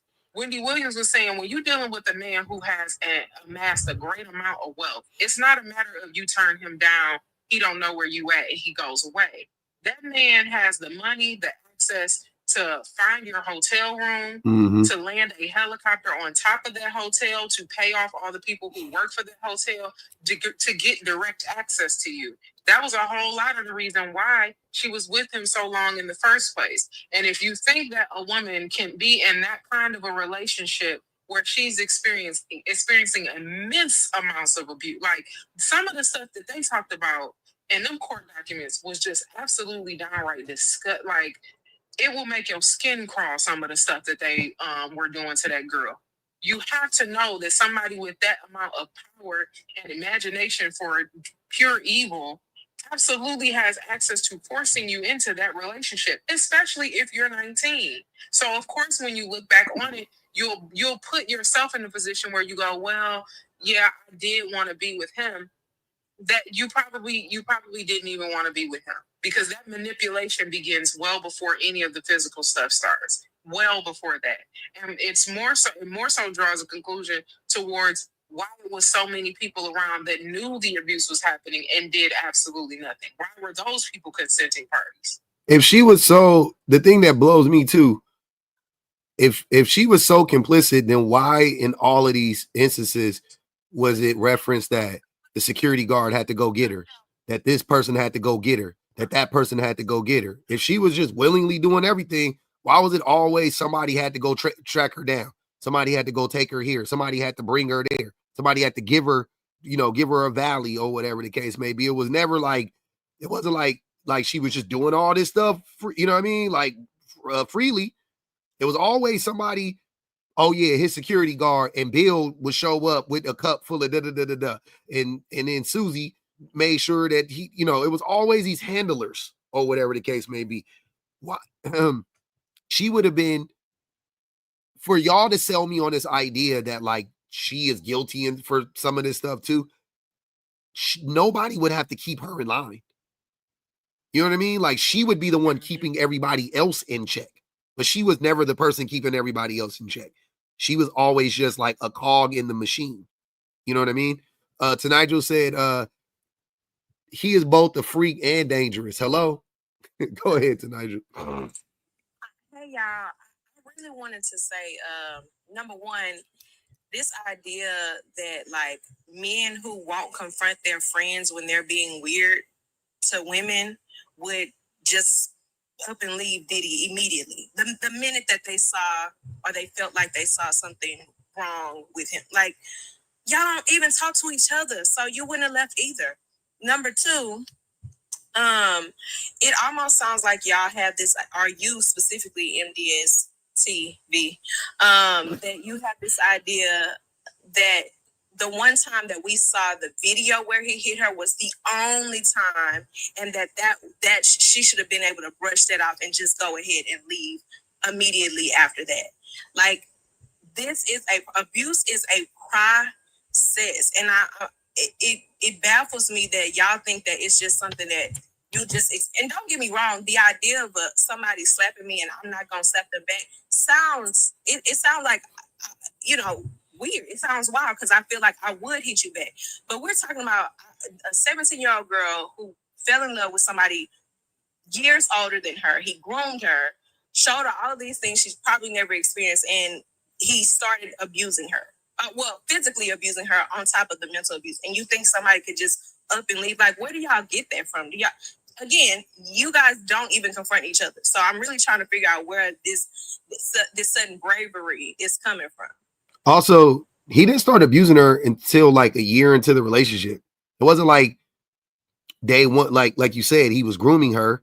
A part of the grooming process was him, finally getting her, being in a relationship with her, and then laying down the foundation more, getting her accustomed to the lifestyle, whatever the case may be, whatever he was doing in that year, and then flipping the switch. And that's what he did. So I'm not like, I don't understand, like, how hard is it to track? You put a 19-year-old, 20-year-old, whatever, you put a young person, it don't even, in all honesty, it don't matter what age. I was going to say, really, the age don't even fucking matter. Like 35 don't matter. Like, you do that to damn near anybody, they're going to fall for it. You do that to damn near anybody that he could have really done it to anybody, to be honest with you. Now, I don't think most men can do it to anybody, but I think this motherfucker could have did it to anybody, no matter what her age was. He could have did it to anybody. And think about how loyal we are to our parents. Our parents most of us have been physically hit by our parents, whether it be by a belt or a hand or whatever. Think about how long it took you to say, hey, you got to stop hitting me. Or think about how loyal we are to our parents. Like, it's not different. You're told that you're supposed to obey an older figure. And while, yes, they were in a romantic relationship, her mind probably still didn't check that as like, this person isn't supposed to be over me. He was in his 40s. Mm-hmm. Like, it's so many things. He was still in the position of authority over exactly. Her. Like, I think y'all think she met him Monday and Tuesday. They was doing that's what I'm saying. It was like, it was progressive. She was already in love with him when he started to abuse. Like, she had already fallen in love with him. He never loved her. Ever. He never loved her. She was already in love with him. He knew it. Once he got her, he flipped the switch. It's like a pimp. I've seen pimps do that before. I've seen pimps get with women. They don't tell the woman day one, I'm a pimp you. That's not what they do. They pimp out their girlfriends. The whole time, he don't see her as his girlfriend. You know what I'm saying? He knows that ain't it. He's like, hey, she a victim. She a mark. You know what I'm saying? Like, I'm gonna get her. It's gonna take a little time. And then, I can't. I gotta get the car fixed. You know what I'm saying? Hey, just go over there. Johnny said he'll give you $200 or whatever. You know what I mean? Whatever. I know that's a lot, but whatever it is, you know what I'm saying? $50 or whatever. Go do that thing for him. I said, okay, for you for this one time. Okay, just do it this one time. I promise. Shit happen all the time. Like, I don't know why is this unbelievable? Like, I don't understand why this is blowing people's minds. You know what I'm saying? Like, y'all, like, it is not Diddy to just come in like on some gorilla pimp shit. Like, come here, girl. You about to start. We gonna have you at the freak offs. Like, that is not what happened. And it starts off making you think that you're your top priority and doing things like making your wildest dreams come true, especially men with access to money. Mm-hmm. Especially men with access to money. Child, you will share with them at 6 years old you wanted a green Labrador and your mama told you no. And next thing you know, the next day you got a green Labrador puppy sitting at your front door with a little bow on it. You know what I mean? Like it'll be right there at your disposal, and it's to lead you to believe like I'm going to give to you and give to you and give to you. And I've watched it happen in real time, where girls who think that they're not being played, they think that they are in a relationship and they in love and blah blah blah, because this man literally is doing everything that they ever could ask for, and he's telling her about how other people don't love you like I love you, and I just want to be there for you. You don't deserve that. It all starts off with the fluff. That's always what it starts off with. And then it ventures into, I've done this thing for you. Now what are you going to do for me? And especially if you got access to millions, if you're talking about, forget on somebody $5, $10, $15, and then when you short, you covering them. Okay, cool. Most people get quote unquote pimped in that way all the time, where your friend or your sister or your brother or whatever, they did something for you, and now okay, it's your turn to return the favor. Maybe it's not the same exact thing, but hey, I did this for you. You remember I did that? Can you do this for me? The same thing happens. But when you're talking about dealing with millions of dollars, where I've taken you to Barbados and I bought you a Lamborghini, and because at one point he was her manager. Like, he was her manager. I want to say there was I don't know how true this is, but they were saying that he was, she had her insurance through him. He was in charge of her career and her life and her well-being. If you talking about you giving me shelter, food, and you handle my career, of course I'm going to think like, okay, well, I owe him this because he's trying to make these things happen for me, and all I keep doing is complaining. I could do this one time because this is just a part of how the game is. This is just Hollywood. I can do this because this is what everybody does, especially since he's surrounded by people that's weirdos like he is, like Boosie, who think that that's somehow a part of the game. Of course she would want to oblige that, because she also was 19. Now, granted, all right. Nah, you take, and that's why men don't like older women either, because if you take a 35-year-old me, I don't care how much money the man got. You put me in the room with a dude, and I see, first of all, one bottle of baby oil is already a red flag. But if I see 2, 3, 4, 5, 10 on the show, I don't like baby oil. Yeah, before Diddy and everything, I don't like baby oil. So if I see baby oil around, I'm laughing at you off the rip. Like, that's gonna stand out. Like, why you got that? Why you got baby oil? You know, when I used to, and the funny part is this. I guess this definitely ties into the mindset. I used baby oil when I was in college, and it was a terrible idea. I was in the South in the heat, and I'm thinking, okay, lotion. Every time I wear lotion, it feels like it has that film on my skin. I didn't like that, and I wanted some kind of oil-based something to, keep my skin moisturized, and I didn't want to keep drying out. So I used baby oil, but baby oil will cook you in a 95, 100-degree sun. Hold on. But again, I was 19. Hold on, let me read. Chuck, I'm not a little itch. You don't never come up. You be in the comments tapping. You be thumb thugging. That's the little bitch. The thumb thuggery, that's the little bitch shit. You can come up. You get unmuted. On TikTok, you know the rules. You been in here enough. You a stalker. I mean, you a follower, whatever you want to say. But you got to come up, though. You don't come up. You turned off my ability to invite you up. So once you do that, you mute it. You want to get blocked, or I can do that. I don't care. Don't make me none.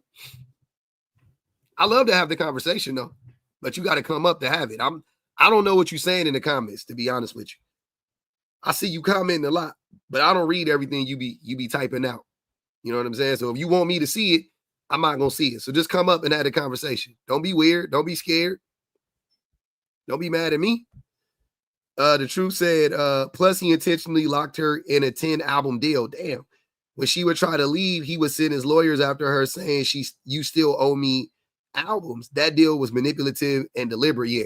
Diddy do that to everybody, though? That's a... Diddy... Huh? What happened? 10. Yeah, 10. 10 is crazy. The 10 is wild. 10 is a lot. 10 is a lot of albums. There's another weirdo in here. Hold on.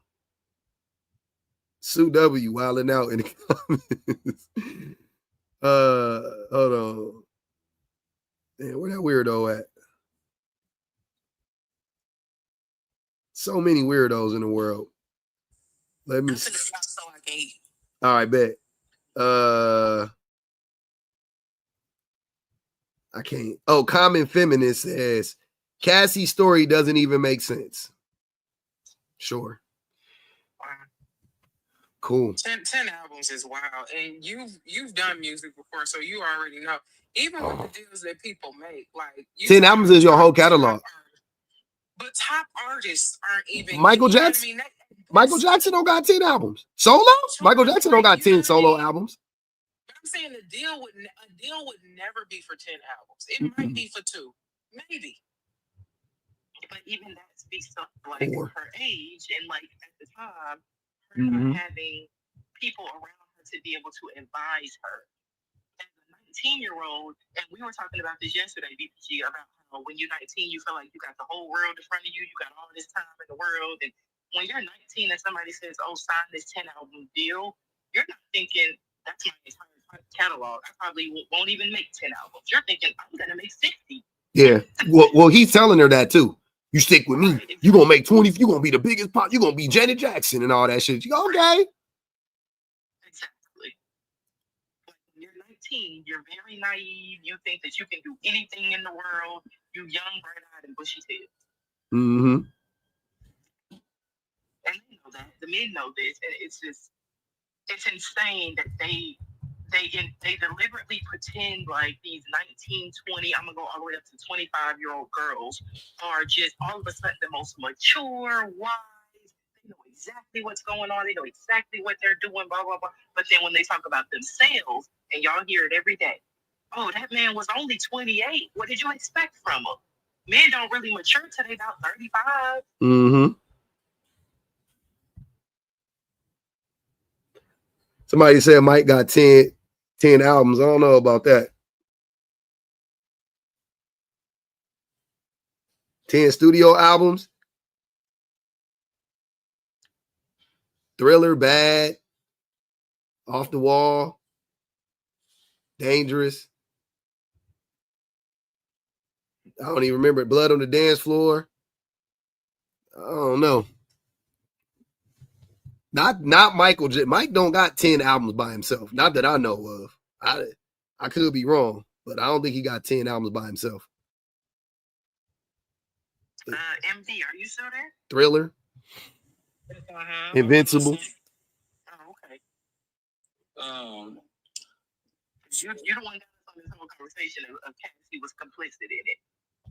Yeah, and I totally understand everybody's point of views. And you believe she was complicit? Like I said, till she was until she wasn't. And then so where we go from there is y'all want to talk about how being in an abusive relationship, this, that, and the third, how it's so hard and to leave, and you don't just leave the first time it happens, and how long it took us that were abused to leave. So me, I was abused as a child. Uh-huh. And as a young man. And when you want to leave, you leave. You don't take that shit. You weren't abused by a billionaire. Wait, what talk about. When you were a child, when you were abused, could you leave? Yeah, run away. You think that's you think that most children have the option to just run away? If you get out that door and have to go to school every day, you don't have to come back. I know, but I'm asking you, do you think that is the best option for a child to run away? Free agency, point blank, period. If you are getting abused, you need to get out of that household and go tell somebody. But children don't have free agency, though, brother. They're children. Children being abused? I learned that I had free agency as a child, that I didn't have to sit there and let this man put his hands on me. Look at you being in the room. I'm just saying, I figured that out as a child. Like, hey, bro, even though this is your grandfather and you love him all that, whatever, and he raised you, you don't have to be here. How you think that you turned out fine? really. Yeah, I don't think Yes, ma'am. My grandfather himself even said so. Me and that man are really until we catch that up. And now I'm a proud father of 2 daughters. So you have No, hold on. I let everybody go, and I didn't cut nobody off. You're right. I ain't cutting you off. I'm listening. No, I'm talking to the women. No, that's true. That's true. I'm not the mute. So my point again is me. I am a survivor, not a victim. And at the end of the day, I believe in when you want to leave, you will leave. You will make a way, or you will unalive trying. If you want to really get up out of there, no matter how bad it is, you will bounce out. But if you are getting something out of it, you will rationalize with yourself that this is okay. And that's a choice that you've made. What if what you're getting out of... Wait, hold on. I rationalized it for a while. Hold on, brother. Hold on. Hey. MD. Yes, sir. What if what you're getting out of it is food and shelter and some level of safety? And money? Whatever, sure. What I'm just saying. I mean, like, what is that? I'm not understanding. I don't know why you're acting like, hold on. I don't know why you're acting like that then negates the responsibility or of the abuser and the reality that the abused don't really have anywhere to go in most cases. If you had somewhere to go, then great. Look, great for you. Most people don't, though. Didn't have nowhere to go. I figured it out. What do you mean you figured it out? You figured out where to go, meaning you had somewhere to go. No, I didn't. I ran out the house, not knowing where to go. Okay. Ran down to my high school because there was a basketball game at the time, and I figured something out. What do you mean you figured something out? What did you figure out?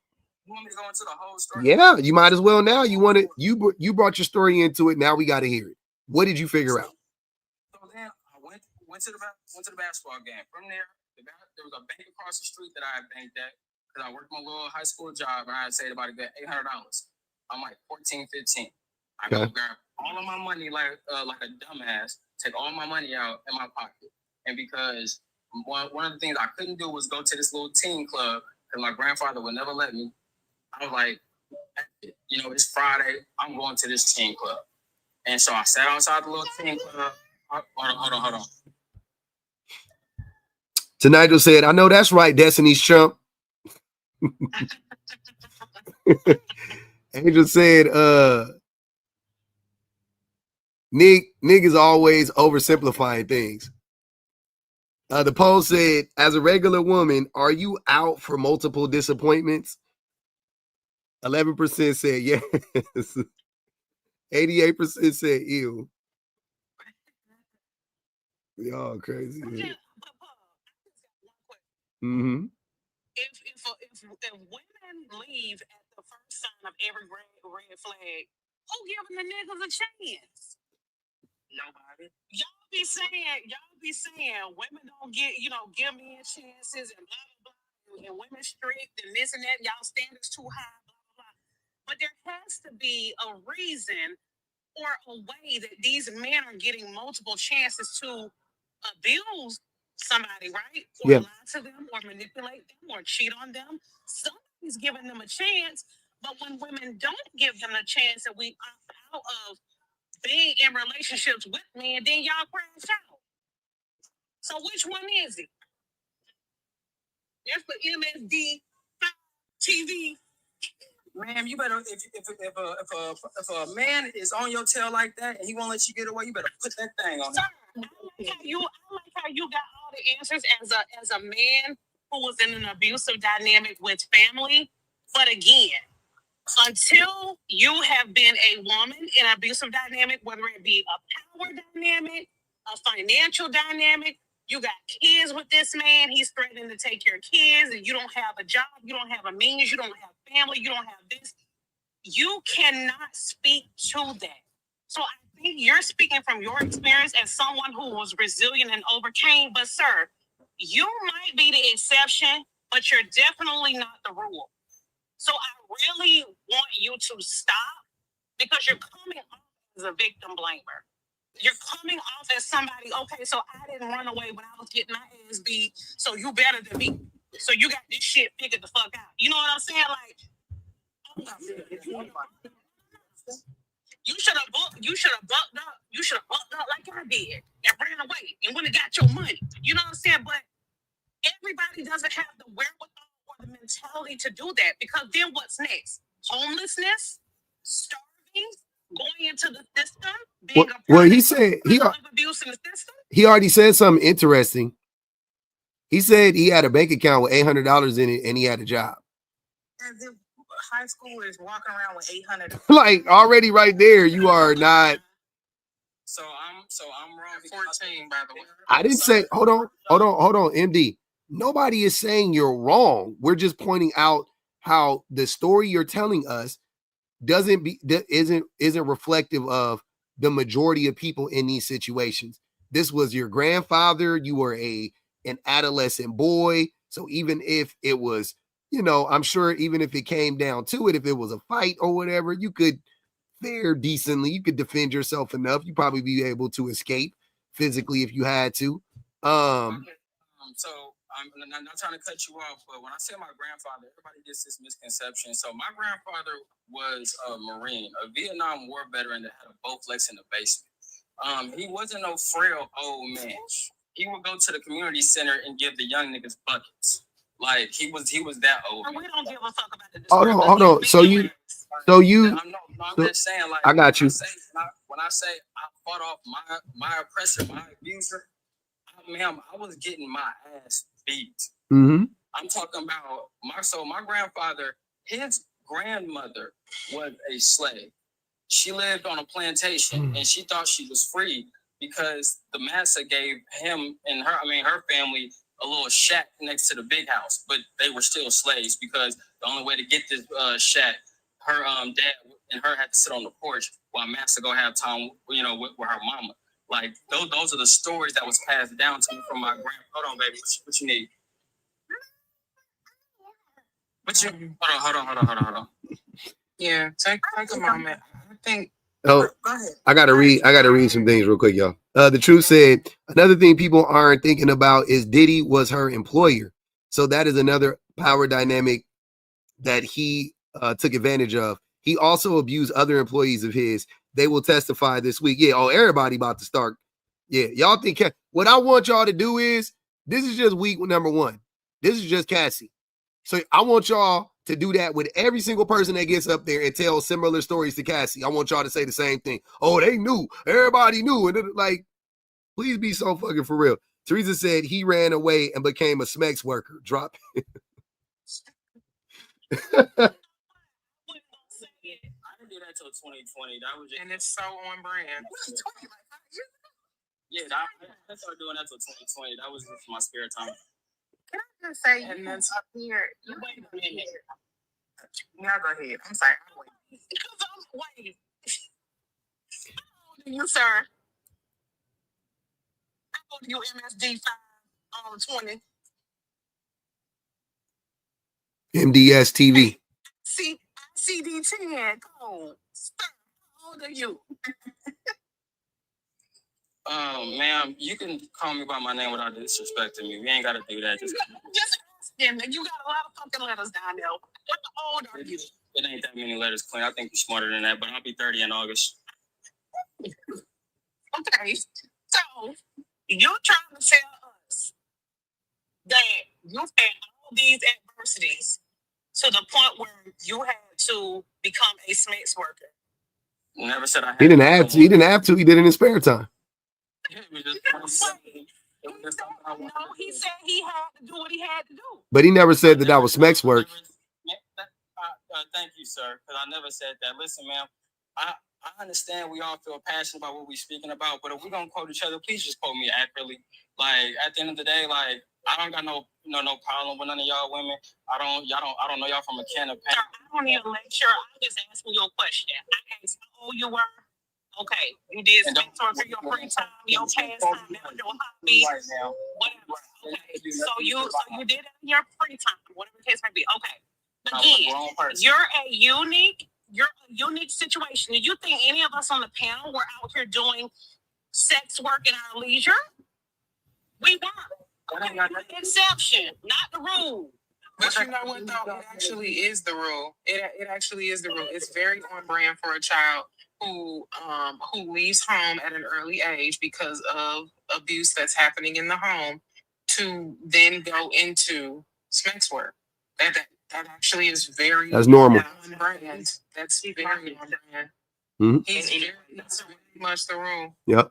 The sex worker pipe. No, go ahead, Sharon. I was going to say the other way that he's not the exception is that he was somebody that was abused as a child and grew up to become an abuse apologist. Like nothing about him is exceptional. Yeah, that's common. So he's not the exception in any way. All of this is textbook. It's the rule. It's so hello coded. Ma'am, you called me what? She called you an apologist. Abuse apologist. Mm-hmm. Meaning what exactly? I need to. You apologize for abuse. You make excuses for abusers. I just want to make sure I'm. You make excuses for abusers. You make excuses for abusers. Yeah. Who did I make an excuse for? When you Diddy, but ultimately, even your grand. I never made. Hold on, brother. Hold on. You even did it. Hold on, brother. You did it with your granddaddy. You did it with your granddaddy. You did. You absolutely excuse his behavior. You excuse his behavior. You literally did. You said, "Oh, we hashed that out. That's all cool now." How? Did y'all go to therapy? Did y'all? If you want to know, he took accountability and said, "Hey, I was wrong for the way I treated you. The way I did was not the best way. The way I was taught wasn't right. And the way I did you, the reason why I did it is because I was scared that you was going to become just like your daddy or worse. So I went extra hard on you." We had that heart-to-heart conversation. And I told him one point, yeah, like, I understand it, but that shit was fucked up. Now, I think that if you want to move forward, we can do that. And you can see your great-grandchildren. Because at the end of the day, although I have hate for you in my heart, I still love you. But at the end of the day, it's going to be some work we're going to have to do. And whether y'all want to, that's not your decision for me to forgive him. That's up to me and my choice to forgive him. But at the end of the day, I never made an excuse. Well, I never excused his behavior. Why? Because, nigga, I would never do that to my children. I mean, but you did excuse it though, because you let him be around your kids, nigga. That's crazy. That nigga never would have got to see my babies. That nigga would never be around my baby. That's me though. That's me. I ain't gonna hold. You're right. We all ain't the same people. That nigga ain't got it. He don't stand a chance in hell around my kids, but fear. That's cool. You can have fear.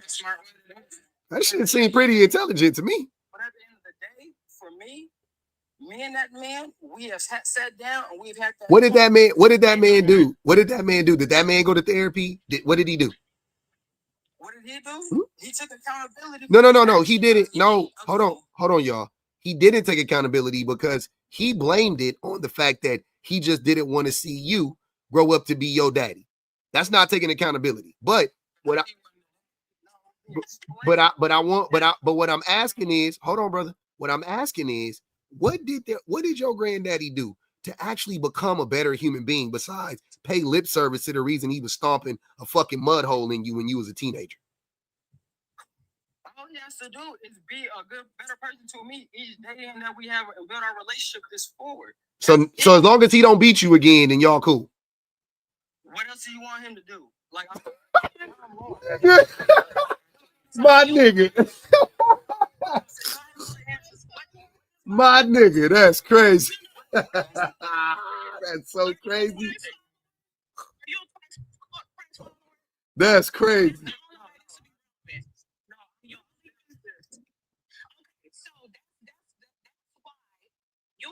Conditioned to tolerate that level of disrespect and abuse, and on the back of, we just talked about this shit the other day. Right. On the basis of forgiveness, you're willing for that person's indiscretions against you or their trespasses against you to be forgiven because you feel like you are somewhat responsible for the shit that they did. You see what I'm saying? No, man, you're wrong. Yes, it is. Man, you want to know why I forget that man? I forget that man so I can be a better father to my children. So I can stop walking around with all this hate in my heart. No, man. Man, you cannot speak for me, man. You cannot do that. You cannot tell me with the pain that I walk around with, how I was hurting, how I was angry all the damn time.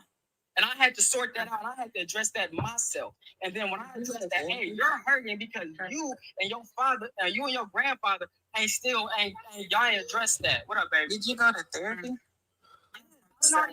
Hey, I don't know. I don't know if you know this. I don't know if you know this. I don't know. I don't gotta know shit. I don't know. I don't know if you know this. No, I want y'all to understand this before I leave. At the end of the day, I forgave my grandfather, and we are now building a better relationship for me and him because I wanted to be a better person. I was walking around with unresolved problems and trauma in my life. Me and him, I addressed it. I told him that he caused me. That hurt me. That fucked me up. I didn't like that. And that's why I did what I did to you. That's why I said fuck you when I walked off and I did how I did it, nigga. And then he told me, hey, what I did was wrong. I did it because and it wasn't no, and hey, what I did was wrong. And that's why, and that's what it was. My grandfather, he took accountability for his actions. My grandfather said, hey, son, grandson, what I did was wrong. I shouldn't have did that. And if you allow me to, I will be a better man to you. And I said, you know what, sir? I forgive you, and I would like that. I would want you to be in your great-grandchildren's life. I would want to have a better relationship because I don't want to live. I don't want to live, and I don't want you to die me still hating you. So I mean, one thing. Yeah. No, I don't want to say one thing. You gotta calm down, MD. I know this may be a triggering topic, and I look forward to be triggering for you. But I just wanted to say I'm glad that you can understand Cassie's point of view. That's all I was about to say. Right. And everything that you've been saying is you saying, well, he apologized. He said he wouldn't do it again. Like, you are a victim of abuse and you believe your abuser again. So when you say, why didn't Cassie leave? Why didn't she? When you want to leave abuse, you can just leave and not come back. You are a 30-year-old plus man with kids. You are still believing with children. And you are still believing your abuser, who's not a billionaire, don't probably pay a single one of your bills. Nope. So so the 19 to 23, however young she was, 23-year-old with the billionaire for her abuser, she believed him when he said he was sorry and that he wouldn't do it again. Just like you believe at 30 years old that your grandfather is sorry. Y'all are one and the same, except for whatever reason, you still choose to identify with the abuser and not the victim, even though you're a victim yourself. Seek help. I think a part of it may be because that nigga was lying. But no, y'all know me. That's always because I can't never wrap my brain around it. And that's not to say that what he's saying don't make, if you play it all out, it is like y'all been saying, it is on brand. But the stories do be a little outrageous though. Like, I'm like, nigga, that don't even make sense. Why? You was 14 years old with $800 in your account and you took all the money out of the ATM at one time? What ATM let you take out $800 at one time, y'all? As a 14-year-old without some type of person supervising. Come on. No. You got a debit. No. You got a debit card. You got a bank account. Cool. Let's say I believe all of that. You're 14 years old. You go to the bank, right? You want to pull out money. You want to pull the money out. Cool. You do that. You can only pull out up to $200 last time I checked. Maybe somebody said $300. Okay, cool. He said he pulled out all $800. Who created that account for him? His granddaddy. That's my point. The person who created that account, because he also said that he said he was close to 30 or about to be 30. He said he's 30 in October. Okay, so he's very young, which means that this wasn't that long ago that this was happening. The person who created the account for him would have been alerted that there was a mass you know what I mean? That there was a big withdrawal, like for one. So you wasn't actually hiding or running away because now you leaving a paper trail because the man knows that you taking out $800. You know what I mean? So either you have his card, even if you had a card that was just for you, like there are still some stipulations around that. Like if you go to the bank and you create an account for your kids, like they don't just hand your kid a card free and clear. Like you have monitoring that goes along with that. Mm-hmm. Like it's like account. Yeah. And it is almost set up like with my kids' accounts for sure. They let me know, you know what I mean. And my daughter has a credit union account, and they will let you know that there has been a withdrawal out of that account. You know what I mean? And this is all of it is weird. But this is why the shit always go left real fast because they want to tell us that they want so bad to justify what they're saying about a victim like Cassie, right? They want to justify their hatred, their misogyny so bad that they make up a lie or they embellish. Because for one, if you telling me for 1 second that boy wasn't abused, of course I could believe that easily. You know what I'm saying? By his granddaddy. Of course I could believe that. Of course I could believe all of that. I don't believe he ran away. I don't believe he stayed away if he did run away. I don't believe he got that far. I don't think he figured anything out. He never told us how he figured it out. He started telling us a fucking story. Nigga, it wasn't that much. It wasn't that much to tell. How did you figure it out? I went to a basketball game, and across the street was a Dunkin' Donut, and I sat at Dunkin' Donut, and I thought to myself, you know what'd be cool? If I could pull out the $800 that I got because I had me a little job on the side, nigga, I didn't ask about none of them fucking details. All I wanted to know is, what the fuck did you figure out? You ran away. Where did you go? How long did you stay away? Who helped you? You know what I'm saying? Did you fucking bump into Harriet Tubman and you fucking took the route on the Underground Railroad, nigga? How the fuck did you get out of there? Nah, for real. Like, how did all of this happen with a 14-year-old boy? I could have never ran away at 14, and I was pretty street smart, and I had friends and stuff. I couldn't have ran away at 14. It wouldn't have happened. It wouldn't have worked. I wouldn't have got far. And he went to the same school that is same school, huh? His granddaddy never just waited up at the school. It was just like for the start of the school year. Come on, man. His granddaddy never went up there and was like, seize him. And Jesse Jackson was hosting a peace rally Nigga. at 14, and I was driving at 14, and that still doesn't make sense. Like, I had the ability to drive, and even still, like, that wasn't, you know what I mean? Because at 14, you got to talk about, like, mental ability, if not anything else. And I've not seen a 14-year-old with enough wherewithal to be able to, because he never got to the point of explaining how he went from the granddaddy was abusing them. He left, went and got the $800. Okay, what did you do with the $800? That's what I'm saying. Stay with somebody? He started all of that story just to go nowhere. He told us all them tidbits and little bits and pieces that we didn't give a fuck about. He went to the teen club, he said. He took his $800. That's what he was about to say. I went to the teen club. I took all $800 out. I made it rain on 3 high school girls. Nigga, we don't give a fuck. Where did you go, nigga? Drinks on me. That's what he said. That's all I wanted to know. Where did you go? That's it. And how and did they who let a 14-year-old boy just stay with them? Was it another family member? Questions asked. Nigga, that don't count. You didn't run away if you went with another family member. That don't count, nigga. You was still, you know what I'm saying? Like if I leave my grandma's house and I go to my auntie house, I didn't fucking run away. And this wasn't in like the early 90s or the late 80s. So like still fairly young. So he had a cell phone.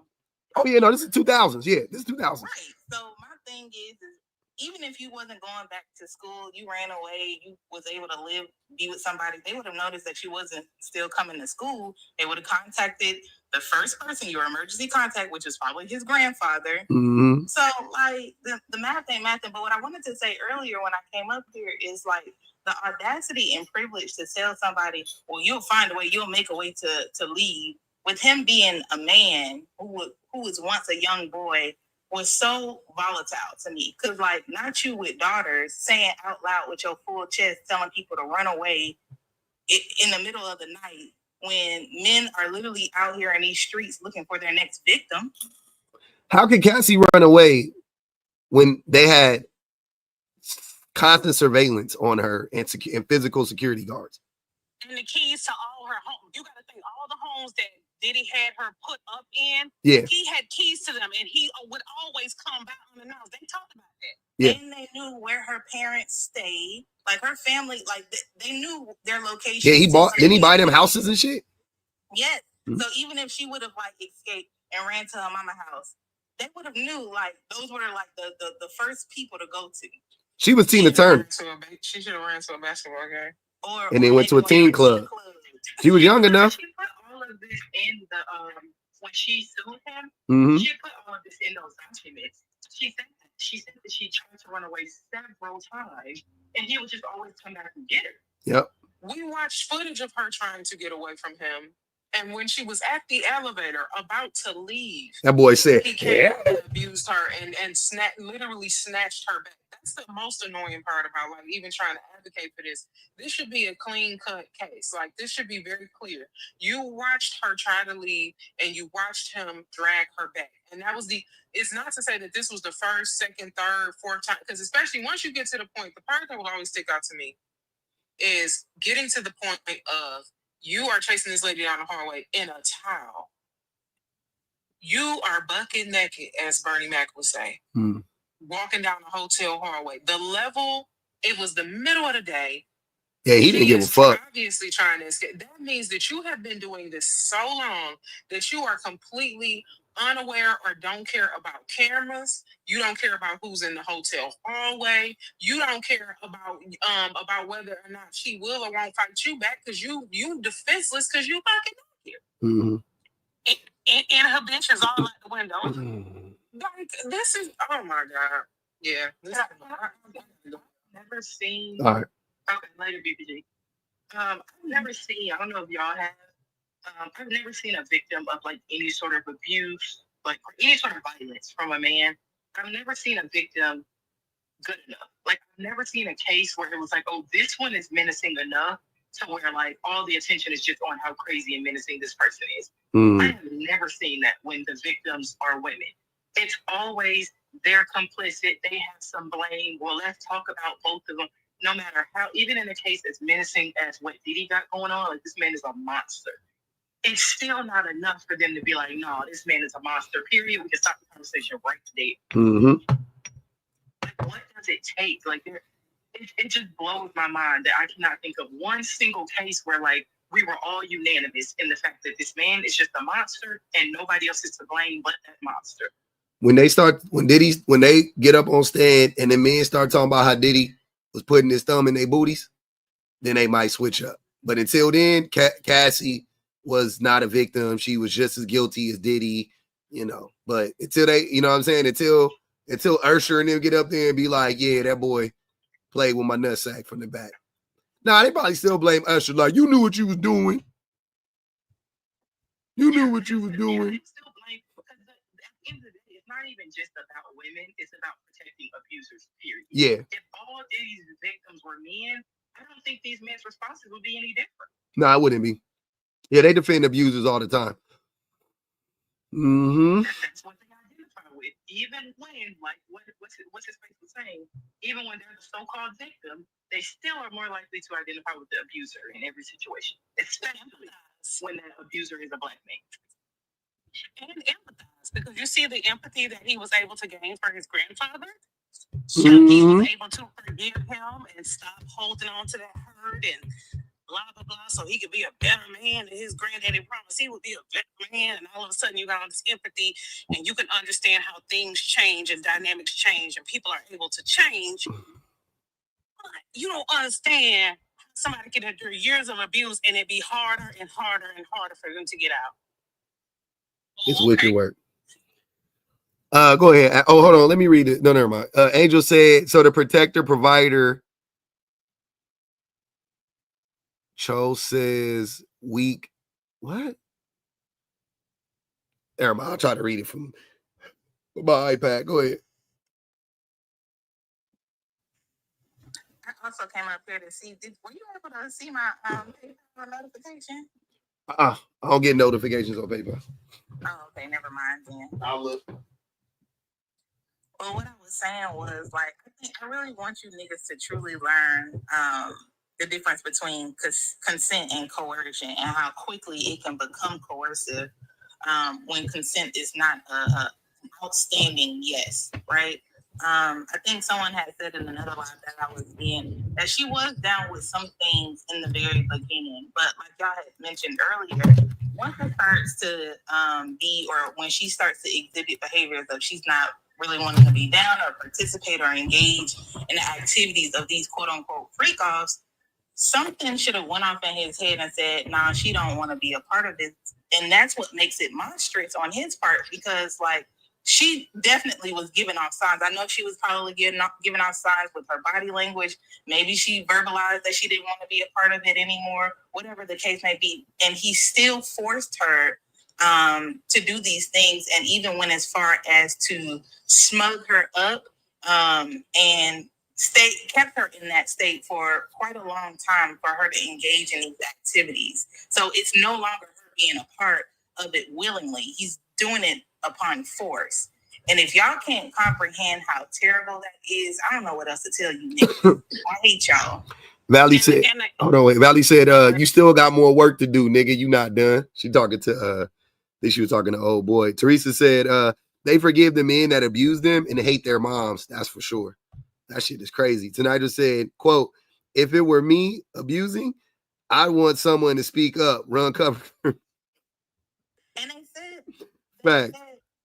they said that, I don't know if y'all forgot this part, but when they went to go and pick up the baby oil, it was infused with smokes. Yep. Valley said, I don't give a fuck. Your granddaddy can go to hell today. I think we all felt that. Right now, today, to this day, I was going to say, y'all, my heart was broken at the antibiotic resistance because of all the UTIs she kept getting. And kidney infections to where antibiotics don't even work for her anymore. So they had to put her on pain unalivers to help her deal with the pain. Yeah. I don't think y'all understand like how deep that is. Like I've seen elderly people with antibiotic resistance, but to think of somebody so young, if she gets sick late in life, there may not be antibiotics that work for her. Scary.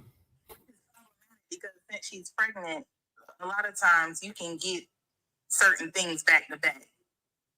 What is it? Is it a yeast or is it yeast? Yeah, y'all yeast infections and UTIs. A normal woman who gets a yeast infection, it might take 2 rounds of antibiotics because the first set won't work. It sometimes causes it even more. And so you got to get the second round. So imagine somebody who gets them so frequent that the antibiotics is not even working properly. How many rounds? I think you only have it a limited amount of time before they tell you you can't use it anymore. Is that right, Kay? I'm just being. I want to. That's why I'm saying I'm worried for her children, like because she's a mother now, and if she gets sick while she's pregnant and something happens, like there are certain things that she probably won't even be able to take because it won't work anyway, or it'll harm the baby. Damn. Imagine being uncomfortable pregnant and being uncomfortable because you got a yeast infection. And for those who know, you know. Shit is crazy. But they up here talking about something, well, she should have chose better. Yep. Oh my God. What a day, man. What a day. I think we got through it. I'm sorry I got the OG page banned. I don't know. It's back live tomorrow, but I ain't gonna be live tomorrow. I'll be busy. I'll see y'all. I'll be back on next Sunday though. Y'all know the time, 2:00, man. Tell that weird nigga Ace to come back. Look, I didn't even notice my sweater said Ace, and I didn't mean to do that, but it did say. You followed me in here, and then you ain't even want to argue. Yeah, he was mad. He thought it was. I was like, nigga, I didn't come in here. I just told you to come up so you can have the conversation, but I didn't come here for you to gaslight me for an hour. I don't know why y'all think I gotta why I owe you that I owe you that freedom, nigga. Nah. I'm about to sit up here and let you just lie to me for an hour. That's not what it is. Nigga was saying, nigga heard everything but the fucking point, and then said that the lady didn't say. Literally on the video, you heard the lady say the thing, and he was like, she didn't say that. And I was like, she just said it. And then he went on to give the example, and it was exactly what I'm like, nigga, she said the thing, bro. Like, you fully supposed to be able to understand now, but now you're going to play stupid. So ain't nothing I can do. Appreciate you, patriarchy. Yeah, man, but I'm about to go on and wrap this thing up. I'm a little under the weather, too, so I low-key didn't even know if I was going to go live today. I'm tired of shit. I got a little baby cold. Let's jump him, y'all. Let's jump him. Who? Me? You. Don't jump me. I'm still grieving. All right, y'all. I'll holler back. Y'all know what it is. One love, one thug, man. Look at us. Look at us, man. We did it, Joe. Look, my boy's gone. Hey, shout out to the tappers, yappers, and super chatters, man. Shout out to the best minds in the business. All the old subs, all the new subs, man. Everybody on the old page. My fault. We get it back. We get it back again. I might do a special. Nah, I ain't gonna even say that. I ain't gonna do a special live tomorrow. I ain't got the time. I don't. I ain't gonna have it. I can't even play like that. I don't even want to promise y'all nothing. But I'll be back on next Sunday, though. Count my motherfucking days. What I do? Do one on Thursday. I do not hate y'all. I actually love y'all. But why are y'all attacking me? What did I do? Like, at the end of the day gonna end. Okay? Memorial Live.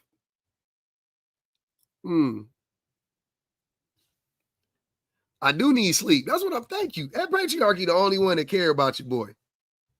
Y'all talking about I ain't shit. Y'all cursing my mama. All types of shit. Like, what is going on? What is happening?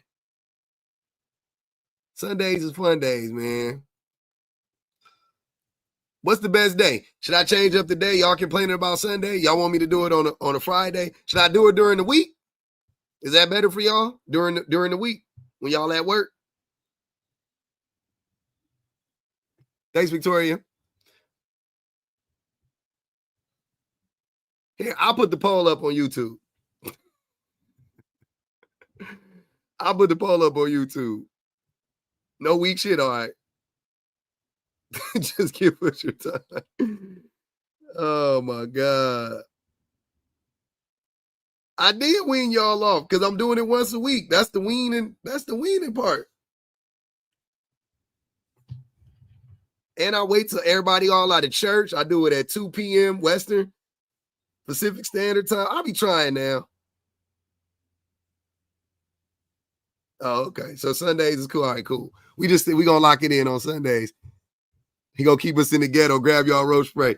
Hey, man, when I be in them other people's lives, it just be, the vibe just be different. We just go over there, we have us a good time, we kick off our shoes and relax our feet. That's it. We be in there just chilling. But I love y'all for real, man. I'm tired, man. I'm motherfucking tired. Y'all don't even know. I'm beat. Teresa said the other people's lives be brutal. They do. I always go in there when there's like 2-3 people in that motherfucker. Because I already know once it's going to get to a certain point. Look, I go in the lives. I start making my points. As soon as I make like 3 points and them niggas can't argue it no more, they're going to attack me personally. When they attack me personally, I just tell them to shut the fuck up. And everybody act like I'm in the wrong because I just told a nigga to shut the fuck up. But I be feeling like I'm being fair.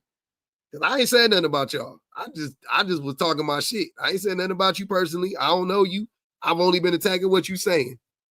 And then y'all want to come and be like, oh, you a pander. Oh, you da-da-da-da. Okay. Okay, shut up, bitch. How about that? And then we, you know what I'm saying? And then we are. Then we there. Now we there. Yeah, I got to go walk my dog, though. I'll probably jump on the ghetto live in a minute. Stop calling them ghetto. Matter of fact, them ain't ghetto live, man. I'm going to go jump on but I do like to do hood rat shit with my friends, though. I ain't going to even lie. I'm a project baby. What can I say? I like the vibes, man. I like the vibes, man. I know.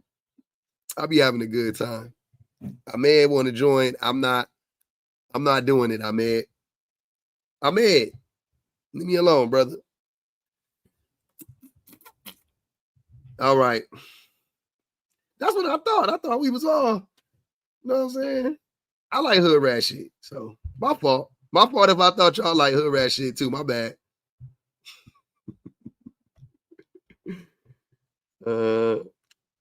I don't know if we all from there, but me and you from there. I don't know about everybody. Some people from the suburbs, and I love that for them. I love my suburban folk. I love my project people and everybody in between. Hood adjacent folk, love it. We some hood adjacent people right now. I live hood adjacent. You know, I literally live adjacently to my old hood that I grew up in, so I'm a hood adjacent nigga. Anyways, though, man, y'all check out the videos on YouTube. Definitely subscribe to the YouTubes, man. Yeah, we got new material up every day over there, man. In the summertime, we gonna really be jumping. We about to step it up in the summertime. I'm going OD. I love y'all. Holla.